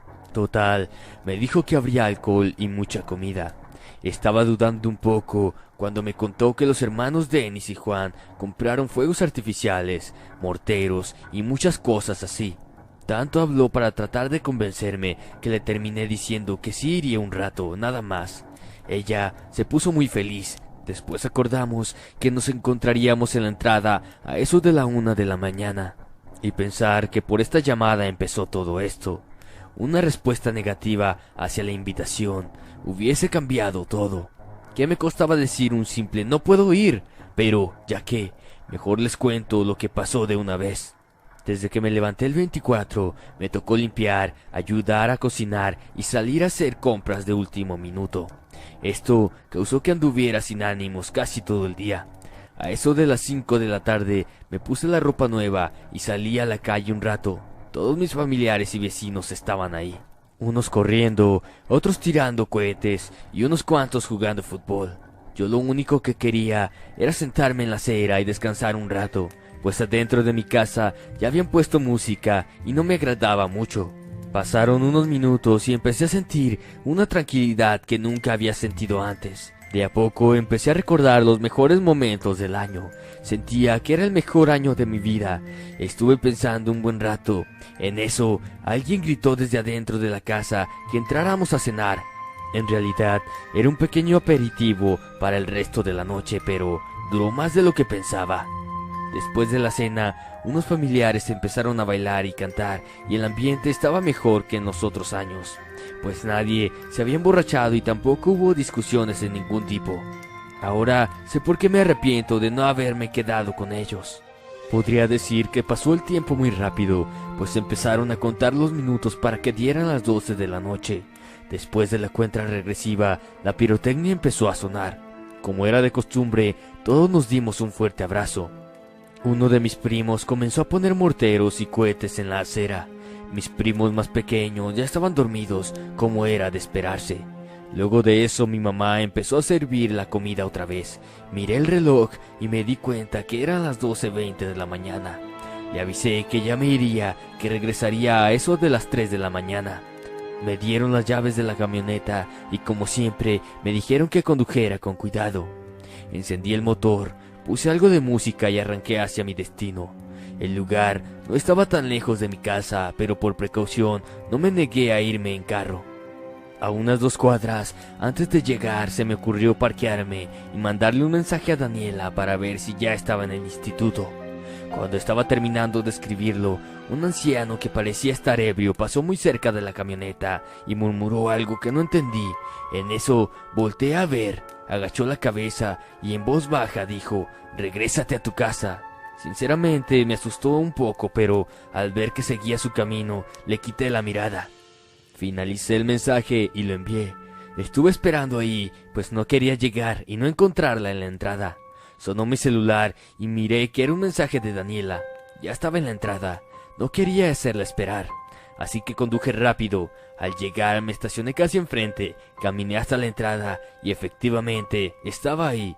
Entramos y todos estaban bailando, comiendo o tomando. Había 2 mesas llenas de comida y bebidas. Yo no soy mucho de bailar, así que nos sentamos cerca de unas amigas, Sharon y Andrea, para platicar. Al rato se nos acercaron Arnold y Roberto. Sharon pensó que nos sacarían a bailar, pero no fue así. Ellos nos propusieron jugar a las escondidas. Andrea soltó una carcajada y dijo que ya estábamos grandes para jugar a esas cosas. Por eso Arnold le respondió diciendo que no sería una mala idea, pues al tener todo el lugar libre podríamos entrar a todas las aulas, a la terraza, las cafeterías, baños, entre otros lugares que de seguro nunca habíamos podido explorar. En eso, a Sharon se le ocurre ir a explorar esos lugares en grupos. La idea no estaba nada mal y eso decidimos hacer. Formamos 2 grupos ya que el instituto es muy grande. En el primero íbamos Daniela, Arnold y yo. En el segundo, Sharon, Andrea y Roberto. Se suponía que empezaríamos desde el sótano. Ese lugar tiene 2 salidas. Una de ellas va a dar a la parte de atrás del lugar, justo donde estaban unas canchas de fútbol. La otra hacia el primer piso, cerca de los baños de los caballeros. En mi grupo, Daniela grabaría con su celular. En el otro grabarían Sharon. Sinceramente, no pensábamos encontrar nada, pero estar en la fiesta sin hacer nada y ver a los demás bailar como que no era buena idea. Pusimos de punto de encuentro la terraza del edificio. Ellos salieron por el lado de las canchas, nosotros por el lado de los baños. Nos sorprendió que el pasillo tenía la luz apagada, pero Arnold nos calmó diciendo que no encendiéramos los fusibles de esa área porque se suponía que nadie entraría a ese lugar. Así que encendimos las linternas de nuestros celulares y empezamos a investigar. Como era de esperar, ya íbamos por el segundo piso y no encontrábamos nada. Algunas aulas estaban cerradas, el ambiente era espeluznante, pero no tanto como hacer que saliéramos corriendo de ahí. Al pasar por la sala de maestros, que también estaba cerrada, miré por el rabillo del ojo una sombra blanca. Suena raro, era blanca, creo que por eso la noté. Giré la cabeza, pero no vi nada. Arnold me preguntó si había visto algo. Yo, para no asustarlo, les dije que no. Así que seguimos caminando. Sé que los del otro grupo no iban ni por el primer piso, pues por las canchas habían varios lugares para revisar. Según yo, al encontrarnos en la terraza, ellos bajarían y realizarían el recorrido que nosotros hicimos, pero eso por desgracia no llegó a pasar. Caminamos hasta el tercer piso y luego hasta la azotea. Entramos y ahí no había nada que ver, solo un cuartito de limpieza y un pequeño baño. Arnold nos dijo que Roberto le mandó un mensaje diciendo que iban por el segundo piso del otro lado del edificio. Sabíamos que era un poco más largo el camino por ahí. La azotea era como de 2 pisos, tenía unas escalerillas que llevaban hacia una parte donde alguna vez estuvieron puestos unos tanques de reserva. Subimos y miramos el suelo lleno de morteros, eran gigantes, ya sabíamos quiénes los habían puesto ahí. Lo que nos llamó la atención fueron unas cajas vacías en las que claramente yo cabía, pues no tengo una estatura muy alta. En eso se me ocurrió la idea de esconderme, y mientras los demás traían a Sharon y su grupo, saldría de la caja dándoles un buen susto. Acordamos que los esperarían en la entrada o cerca de las escaleras del tercer piso. De ahí los traerían hasta donde yo estaba, así los podría asustar. Además les dije que si preguntaban por mí, dijeran que estaba en el baño de la terraza o que se inventaran algo. Acordamos eso y procedí a esconderme dentro de la caja. Ya dentro pasaron unos 5 minutos y ellos no subían. Mandé un mensaje preguntándoles que si ya venían. Me respondieron que en unos minutos, que no saliera de la caja hasta que estuvieran a la par de ella. Yo me puse los audífonos con música suave para no aburrirme. Sinceramente, ya tenía las piernas adormecidas. En eso, escuché pasos a lo lejos. Me alegré pensando que eran ellos. Me puse los audífonos atrás de las orejas y esperé. Escuchaba que caminaban en la parte de abajo, escuchaba que hablaban bajito. Como eran voces de varones, pensé que eran Arnold y Roberto. Así que me alisté para salir de la caja cuando se acercaran. En eso escuché un encendedor. Primero pensé, qué raro, ninguno de ellos fuma. Ahí caí en la razón de que no eran mis amigos quienes estaban en la terraza, eran Denise y Juan encendiendo los morteros. Por eso las mechas están unidas entre sí, pensé. Es difícil explicarlo, pero estaba lleno el lugar de morteros gigantes. Mi preocupación fue mayor al escuchar que todos mis amigos abrieron la puerta y empezaron a gritar, ¡sal de la caja!, al mismo tiempo que gritaban, ¡no la enciendas!, y otras cosas más que no entendí. Sin pensarlo más, salí de la caja. La mecha ya estaba encendida. Tenía mis piernas muy adormecidas. Denise, quien estaba en las escalerillas mirando que la mecha no se apagaba, me miró con una cara de asombro. El primer mortero reventó, y mal del oído, de ahí las explosiones fueron en cadena.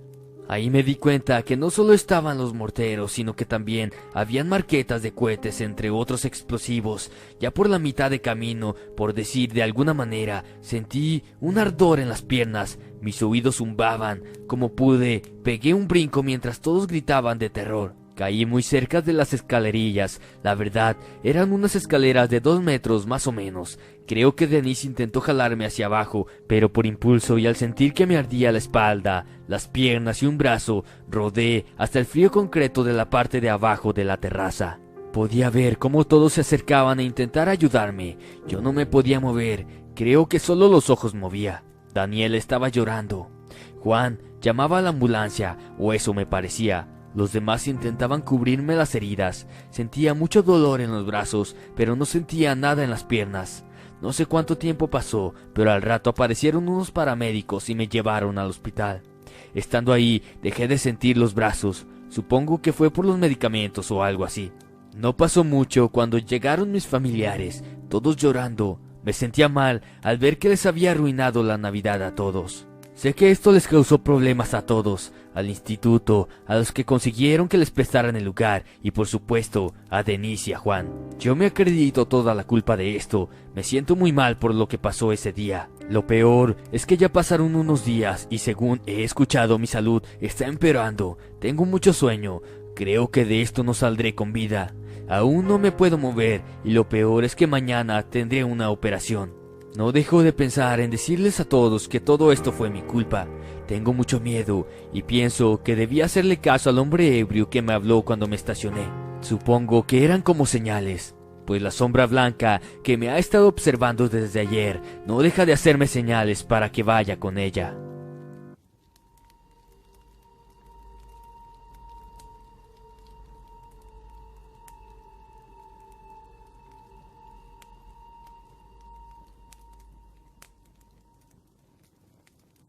Mi nombre es Frank, y lo que estoy a punto de narrar fue real y ocurrió en el año de 1979. En aquellos días, las cosas eran muy distintas a como las conocemos hoy, ya que la tecnología no era tan avanzada y se le tenía temor a todo. Tenía escasos 15 años de edad, vivía con mis padres en un poblado de Jalisco, donde nos ganábamos la vida criando ganado y sembrando tierras.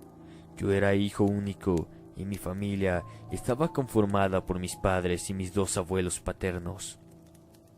Vivíamos en una pequeña casa cerca de la granja a las afueras del pueblo, y todos los días mi padre, que era veterinario, me despertaba a las 5 de la mañana para ir a darle de comer a los animales y ordeñar algunas vacas, aunque yo no lo hacía muy bien.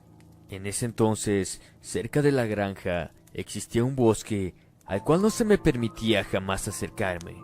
Mis abuelos me decían que era muy peligroso andar por ese lugar y más de noche. La mayor parte de mi infancia me la pasé trabajando por las mañanas y por la tarde debía de asistir a la escuela. Hasta que en la Navidad de ese mismo año del 79 se trasladaron algunos familiares como era ya costumbre, y llegaba la emoción de estar al lado de mis primos y jugar fútbol o prender una fogata para quemar algunos fuegos artificiales. Recuerdo que al día siguiente, después de esa Navidad, mis primos, que eran Joaquín de 14 años y Mario de 13, salimos todos juntos a eso de las 8 de la mañana a husmear por aquel bosque al que los abuelos nos tenían prohibido acercarnos. Pero como todos aún dormían, no nos importó ir y adentrarnos en el bosque. A medida que nos adentrábamos a él, la oscuridad nos alcanzaba. Era algo bastante raro, ya que el sol ya había salido, quizá era por los grandes y frondosos árboles. Recorrimos el bosque, creo que como unos 2 kilómetros. En fin, nos topamos con una pequeña casa de madera. Al asomarnos por las ventanas, parecía que ésta estaba habitada, pero no había nadie. Hasta que de pronto detrás nuestro, una anciana nos habló y nos dijo: Hola muchachitos, ¿se les ha perdido algo? Nosotros, sorprendidos, le contestamos que solo estábamos paseando por el bosque y no era nuestra intención molestarla. Se nos hizo bastante extraño encontrar a esa señora viviendo en medio de la nada. Mi primo Joaquín, que siempre ha sido muy imprudente, le preguntó a la anciana que si vivía sola, a lo cual ésta respondió que sí. De pronto, sin explicación, comenzó a llover, pero ¿cómo era posible si no había ni una sola nube? O es lo que yo creía. La anciana, que parecía muy amable, nos invitó rápidamente a entrar. Al hacerlo, la casa se sentía algo fría, a pesar de que había una fogata ardiendo dentro de ella. La mujer nos preguntó si queríamos algo de comer, a lo que le respondimos que no. De nueva cuenta nos preguntó que si apetecíamos algo de comer, y nuevamente respondimos que era muy amable, pero que solo estaríamos ahí un poco hasta que la lluvia pasara y así pudiéramos irnos. De pronto, esa cara de la mujer amable se convirtió en un rostro enojado y amargo.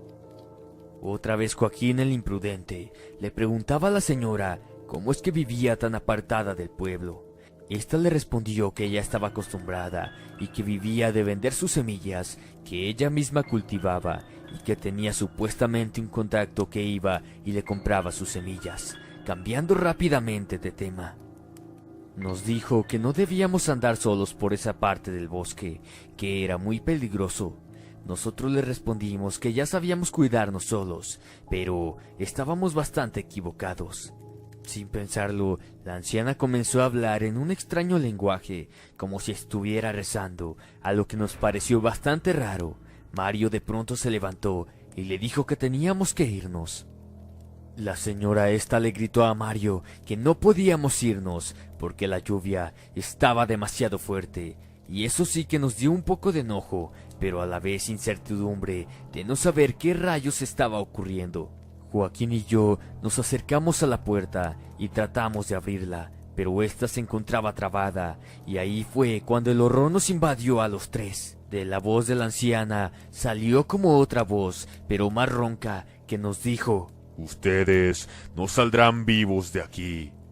Nos quedamos mudos y sin saber qué hacer. La anciana tomó a Mario de la mano fuertemente y éste gritaba del susto y pedíamos que lo soltara. ¿Cómo era posible que esta mujer vieja que se veía tan frágil pudiera sujetar a nuestro primo con tanta fuerza? Yo pateé la puerta con todas mis fuerzas, que no sé cómo, pero la maldita puerta se abrió mientras Joaquín jalaba a Mario para que la anciana lo soltara, hasta que por fin se pudo zafar de ella.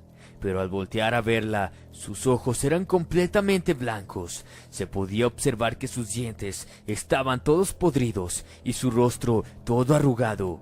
Pero lo peor era la hediondez que emanaba de su humanidad. La lluvia no nos importó. Corrimos como locos hasta llegar a un riachuelo, donde paramos para agarrar fuerzas y aliento, donde la lluvia cesó. Pero aún el bosque se notaba algo oscuro. La verdad, ninguno recordaba el camino a casa. El bosque se veía más grande de lo que imaginamos. Para nuestra mala suerte, escuchamos un ruido en lo alto de los árboles. Era como el sonido de una lechuza o un graznido, no sé cómo describirlo, pero era algo horrible. La sangre se nos bajó hasta los pies. Joaquín se orinó encima y Mario se quedó petrificado. No lo podíamos creer. En lo alto de un árbol estaba lo que parecía ser una especie de guajolote gigante. Pero eso no era lo peor. Lo más increíble y espantoso era la cara de esa cosa. Era la misma cara de la anciana, pero más hórrida y llena de pelos. Cada que recuerdo ese día me da bastante miedo y no puedo dormir. En fin, nuevamente nos echamos a correr lo más rápido que pudimos, y les juro por Dios que no sé cómo, pero salimos del bosque y le agradecimos a él por habernos ayudado. Pero esto no terminaba aquí. Al salir de ese lugar maldito, el cielo estaba completamente oscuro y pudimos ver que a lo lejos en la casa había muchas personas. Al llegar por fin a casa, nuestros padres estaban muy preocupados y molestos a la vez, ya que no sabían dónde nos habíamos metido, y con la ayuda de algunos policías y conocidos estaban buscándonos. Dicen que nos buscaron dentro del bosque, pero no había rastro de nosotros. Creo que estuve castigado por bastante tiempo después de eso. Pero le contamos a nuestra familia lo sucedido y cómo era improbable que oscureciera bastante rápido si solo habíamos estado afuera alrededor de 3 horas, pero en realidad estuvimos fuera todo el día. Es algo que no alcanzo a comprender cómo es que sucedió todo eso, y peor aún, cómo no nos encontraron en el bosque si todo el tiempo estuvimos ahí. Mario le mostró a la abuela su muñeca, en la cual estaba firmemente una marca, como si se hubiese quemado. Mi abuela, en paz descanse, solo dijo: sí, eso fue una bruja. Nos contó que hace mucho tiempo atrás, cuando ella era más joven, ahí en el bosque decían que existía una mujer muy vieja que vivía en una cabaña. Ella afirmó que era verdad, ya que la había visto merodear a lo lejos de la granja. Pero la abuela nunca se preocupó de esto. Después de un tiempo, se comenzaron a desaparecer una gran cantidad de niños, los cuales no estaban bautizados, y todas las personas se lo atribuían a la anciana del bosque, a la que pensaban que era una bruja. Hasta que por fin un día, las familias, ya cansadas de esto, se armaron de valor y se internaron en el bosque. Lo único que encontraron fue una pequeña casucha hecha de madera y abandonada, y sin querer arriesgarse más, solo la incendiaron hasta dejarla hecha polvo. Después de eso, los niños dejaron de desaparecer, y desde ahí mucha gente mayor conocía la historia del bosque, y era por esa razón que no se nos tenía permitido andar por ese lugar. Al día siguiente, nuestros padres decidieron que los acompañáramos para ir en búsqueda de la anciana, pero al adentrarnos en el bosque, recorrimos todo el lugar, que realmente no era tan grande, y en el cual no pudimos dar con la dichosa cabaña ni con la bruja. En fin, al año siguiente de ese acontecimiento mi abuela muere, y mis padres deciden vender la granja, ya que mi padre encontró un excelente trabajo en la ciudad, en una empresa al cuidado de los animales y esas cosas. Hasta el día de hoy no me he atrevido a regresar a ese pueblo, ni mucho menos a ese bosque. Muchas veces mi mente se llena de incertidumbre al volver a recordar aquel episodio tan horrible y traumático, tanto de mi vida como la de mis primos con los que aún tengo contacto. Espero te guste mi relato, que es 100% real, pero increíble, y más ahora en nuestros días. Las personas de hoy ya no creen en estas cosas, pero eso no significa que no existan. Se despide tu amigo Frank.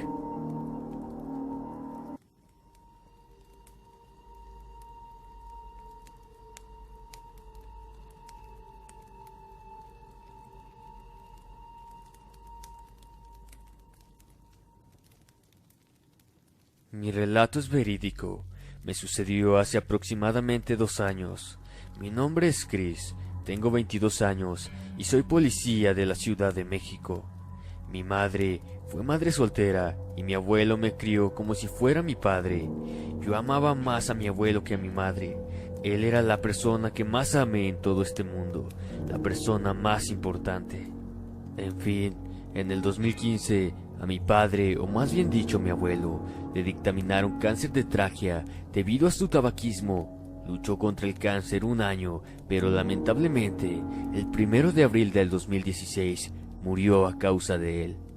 Recuerdo que ese día mi mundo se cayó, se fue por el drenaje toda mi felicidad.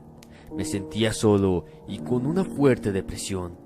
En ese entonces, yo llevaba una relación de 5 años con una chica de etnia asiática.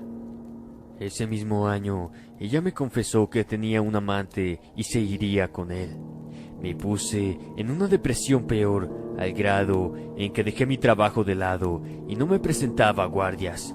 Un día se me vino en la mente la loca idea de intentar contactar con mi abuelo para despedirme de él, y mi corazón pudiera descansar en paz. Un amigo que es gótico me dijo que fuéramos a Isabel la Católica, una tienda de antigüedades en donde vendían ouijas viejas, de esas que son como cofres de madera. La compré a un precio demasiado barato, hasta se me hizo extraño, pero no me importó. Hubiera pagado todos mis ahorros por hablar tan solo 5 minutos con mi abuelo. En fin, esperé a que mi casa estuviera sola. Compré todo lo que me habían dicho, un pañuelo blanco, 4 velas blancas, las cuales eran para que los espíritus vieran la luz del otro lado. Apagué las luces, puse un poco de sal a un lado y un poco de agua del otro. Comencé a preguntar, ¿hay alguien ahí? No obtuve respuesta alguna. Luego pregunté, por favor, le imploro a alguien que si me escucha me responda o se haga presente. Mi amigo me advirtió que no dijera que se hiciera presente a lo que contactara, porque era lo más peligroso que podría ser, pero no me importó. En esos días tenía la depresión tan fuerte que no tenía ya nada que perder, no sentía miedo de estar solo a oscuras intentándolo. En fin, no ocurrió nada. Prendí las luces y contacté a mi amigo por videollamada. Charlamos respecto a lo que intenté. En un punto de la plática, mi amigo se quedó pálido, con los ojos bien abiertos. Debo comentar que yo estaba dándole la espalda a la ouija y le pregunté, ¿qué te ocurre? ¿Pasa algo? Él solo respondió, voltea.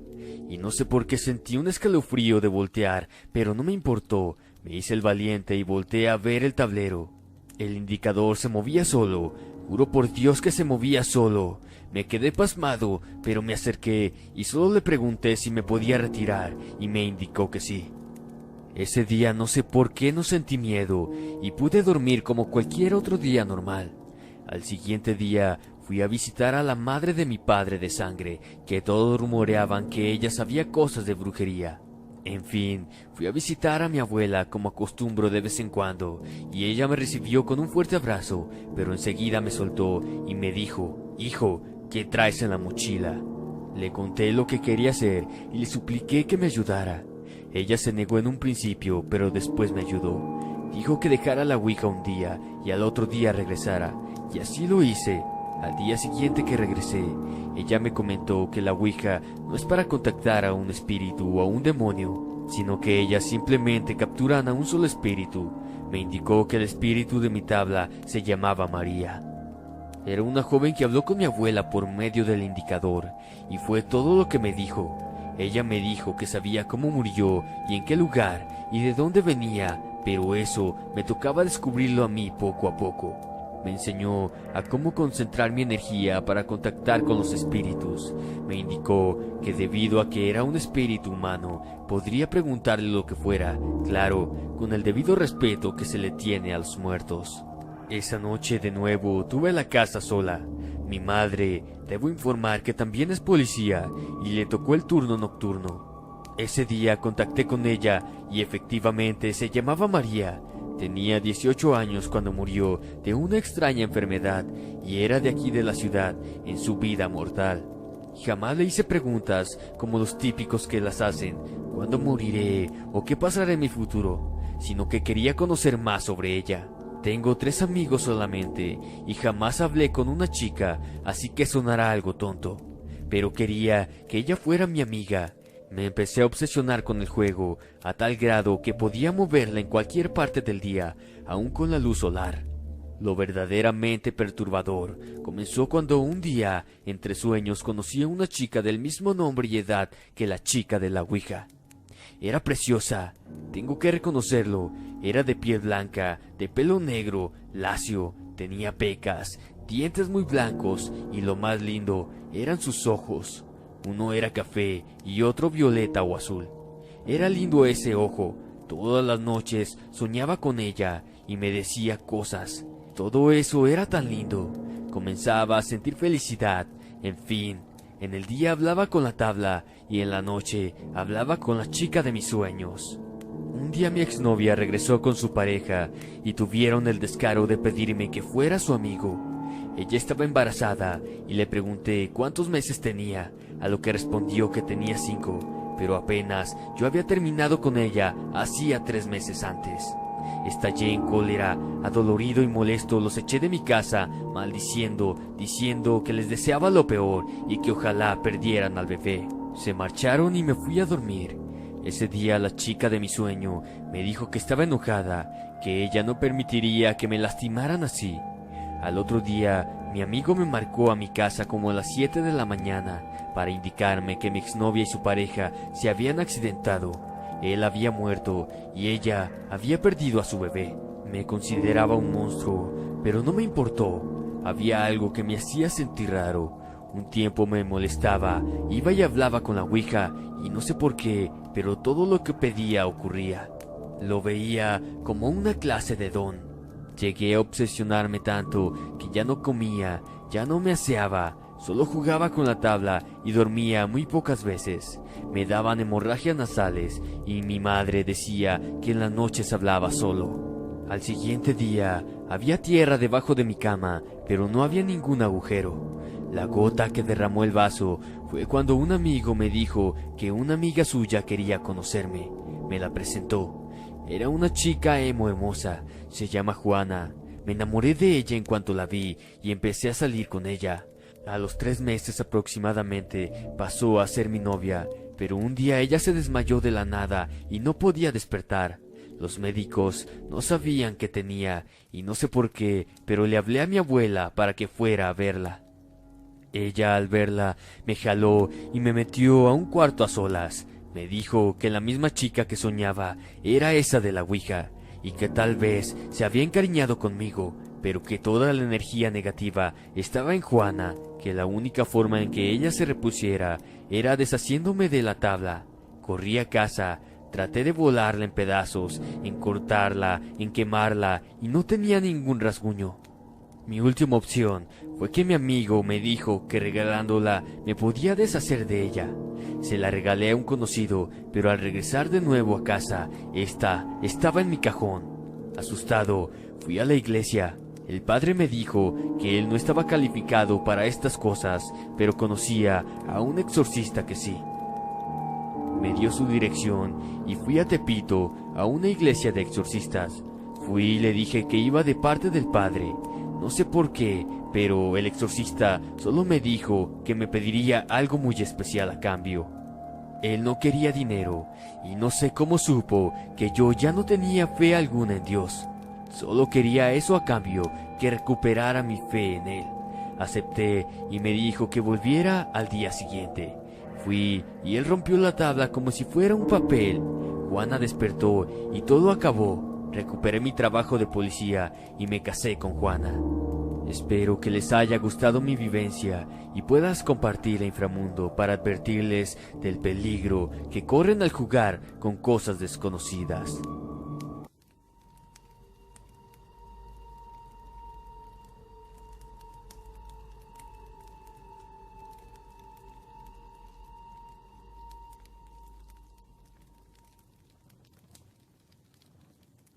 Era agosto del 2013. Apenas salían de vacaciones los niños, cuando mi esposo encontró una casa en renta de 5 recámaras y a un costo excelente. Me llevó de sorpresa, ya que él estaba emocionado con la idea de mudarnos. Al llegar, les confieso que sentí un poco de miedo, ya que al entrar era muy oscura la casa, a pesar de sus grandes ventanales y su excelente ubicación. Pues total, nos mudamos muy contentos a nuestro nuevo hogar, solo con una condición. En el cuarto principal había una puerta que no se podría abrir, pues según había pertenencias de la dueña de la casa. El primer día, mi esposo le tocó trabajar de noche. Sus horarios eran rotatorios. Le dije que faltara al trabajo, pero pues, al pagar renta y depósitos, realmente ocupábamos el dinero. Hice unos tendidos en la sala, ya que ésta contaba con una alfombra, y acosté a mis niños conmigo. Nunca dejé de sentir algo que me observaba. Pensé que tal vez eran los nervios de mudarnos a la gran casa. Pasaron 2 semanas y todo transcurría normal. Bueno, solo por el hecho de que nunca me dejé de sentir observada. Así que dejamos a los niños con mi mamá para irnos a bailar una noche.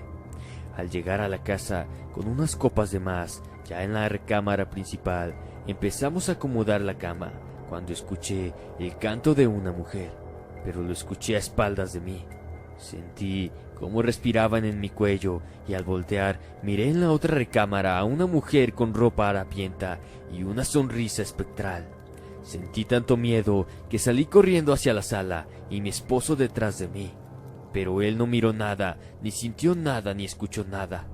Me dijo que tal vez eran mis nervios o algo así, pero estoy segura de lo que escuché y vi.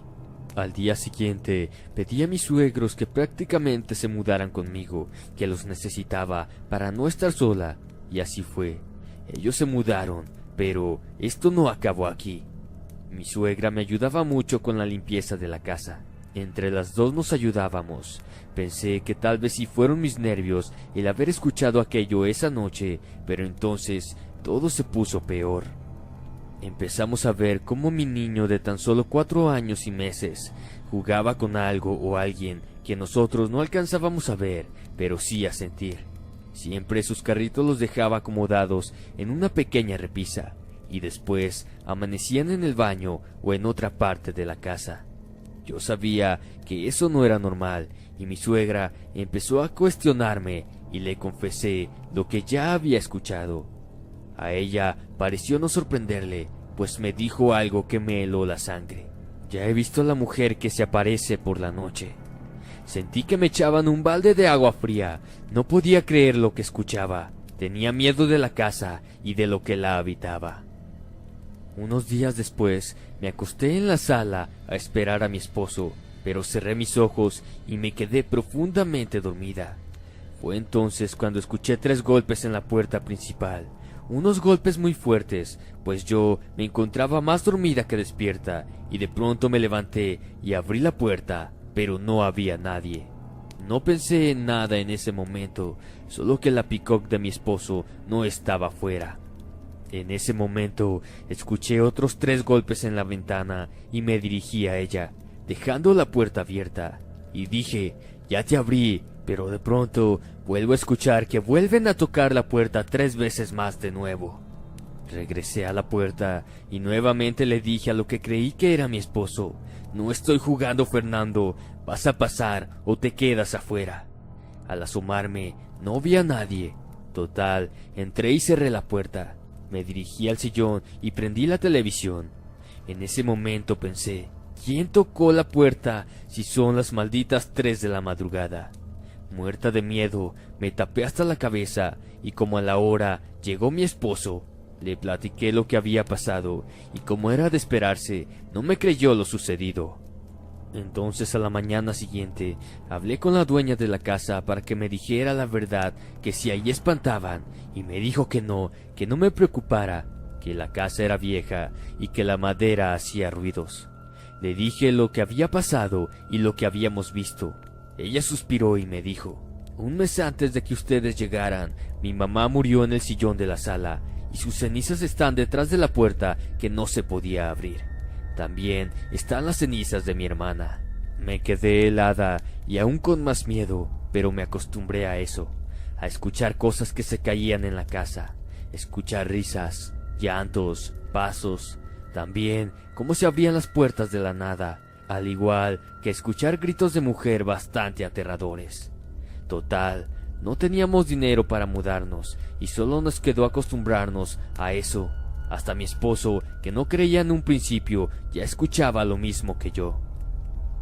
En fin, pasaron los meses, y un día mi niño, el más pequeño, me dijo que le dolía su brazo, que lo habían lastimado.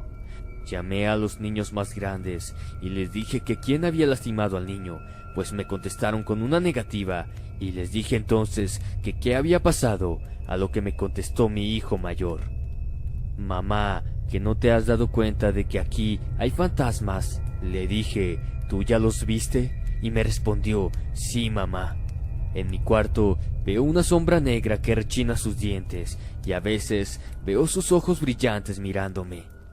Ya a esas alturas no sabía qué pensar y pues total, llevé a mi niño el pequeño al doctor. Resultó que traía una astilladura en su hueso del brazo. Pensé que eso ya había llegado al límite, que si pudo lastimar a mi hijo, ¿qué más podía hacer? Me armé de valor y abrimos la puerta que nos restringieron y me encontré con una gran sorpresa.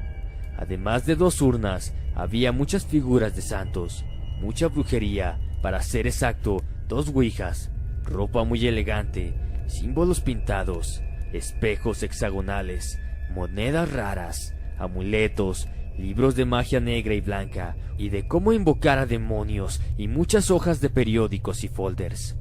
Sacamos fotos, y no te imaginas la cantidad de sombras y rostros que aparecen en ellas. Le dije a mi esposo que fue todo, que me quería ir de ahí, que no quería estar en esa casa, y contratamos a un santero. Al llegar a la casa, se quedó por un momento parado en la puerta, caminando con su bordón de forma de serpiente. Tocó el piso 3 veces, mirando fijamente al cuarto donde miré por primera vez a la mujer, y me dice, ¿me permites entrar? A lo que le respondí que sí. Dio 3 pasos y empezó a cantar una canción que dice más o menos así. Si la luz redentora te llama, buen ser, avanza y ven. En eso alcanzamos a escuchar por toda la casa un gran suspiro y una voz de mujer que dijo: Aquí estoy. El santero asentó con la cabeza y dijo: ¿Saben que estoy aquí? Le dije a mi esposo que se había escuchado lo que dijo la mujer, y él me contestó que sí. Pues así empieza el recorrido del santero por toda la casa, explicándome cada cosa que pasaba o hacían. Me dijo que una mujer es la presencia más fuerte de toda la casa, que hacía la brujería y sacrificios humanos, que practicaba abortos y los enterraba, e incluso me señaló en la parte del jardín que se encontraban enterrados, que los espíritus de los niños estaban sufriendo, que había una mujer enterrada en el baño y su hijo de 7 años estaba enterrado en la cocina, pero había un cuarto en especial y me señaló ese maldito cuarto al cual no queríamos ni entrar. Al entrar en la habitación se miraba más oscuro de lo normal, pues siendo las 2 de la tarde parecía que ya estaba oscureciendo. El santero dijo: aquí es diferente este ambiente, no es de un fantasma, sino de algo más fuerte. Siguió avanzando hasta llegar al cuarto que teníamos prohibido entrar, y tocando con su bordón la puerta, la abrió y se escuchó un grito, pero un grito que aterraba, un grito de una voz muy aguda. La voz nos dijo que no quería que pasáramos, pero que aquí los vivos éramos nosotros, le respondió el santero.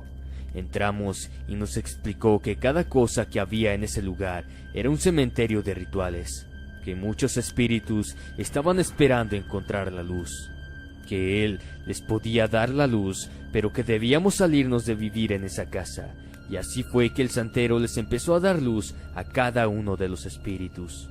Pero había una mujer en especial que estaba enterrada en ese cuarto y que no podía sacar sus huesos. Entonces lo ayudamos a desenterrarlos hasta que al fin pudimos sacarlos, y al final nos mudamos con esfuerzos. No sé si fue buena idea, pero nos trajimos los huesos de la mujer a la nueva casa. Ella nos cuida y de vez en cuando la vemos pasar, pero no le tenemos miedo. Al contrario, nos sentimos protegidos. ¿Qué tal, amigos? Espero su opinión en la caja de comentarios y espero les haya gustado este video. No olviden suscribirse, darle like y compartir, me ayudarían bastante. Me despido no sin antes desearles dulces pesadillas, buenas noches y hasta la próxima.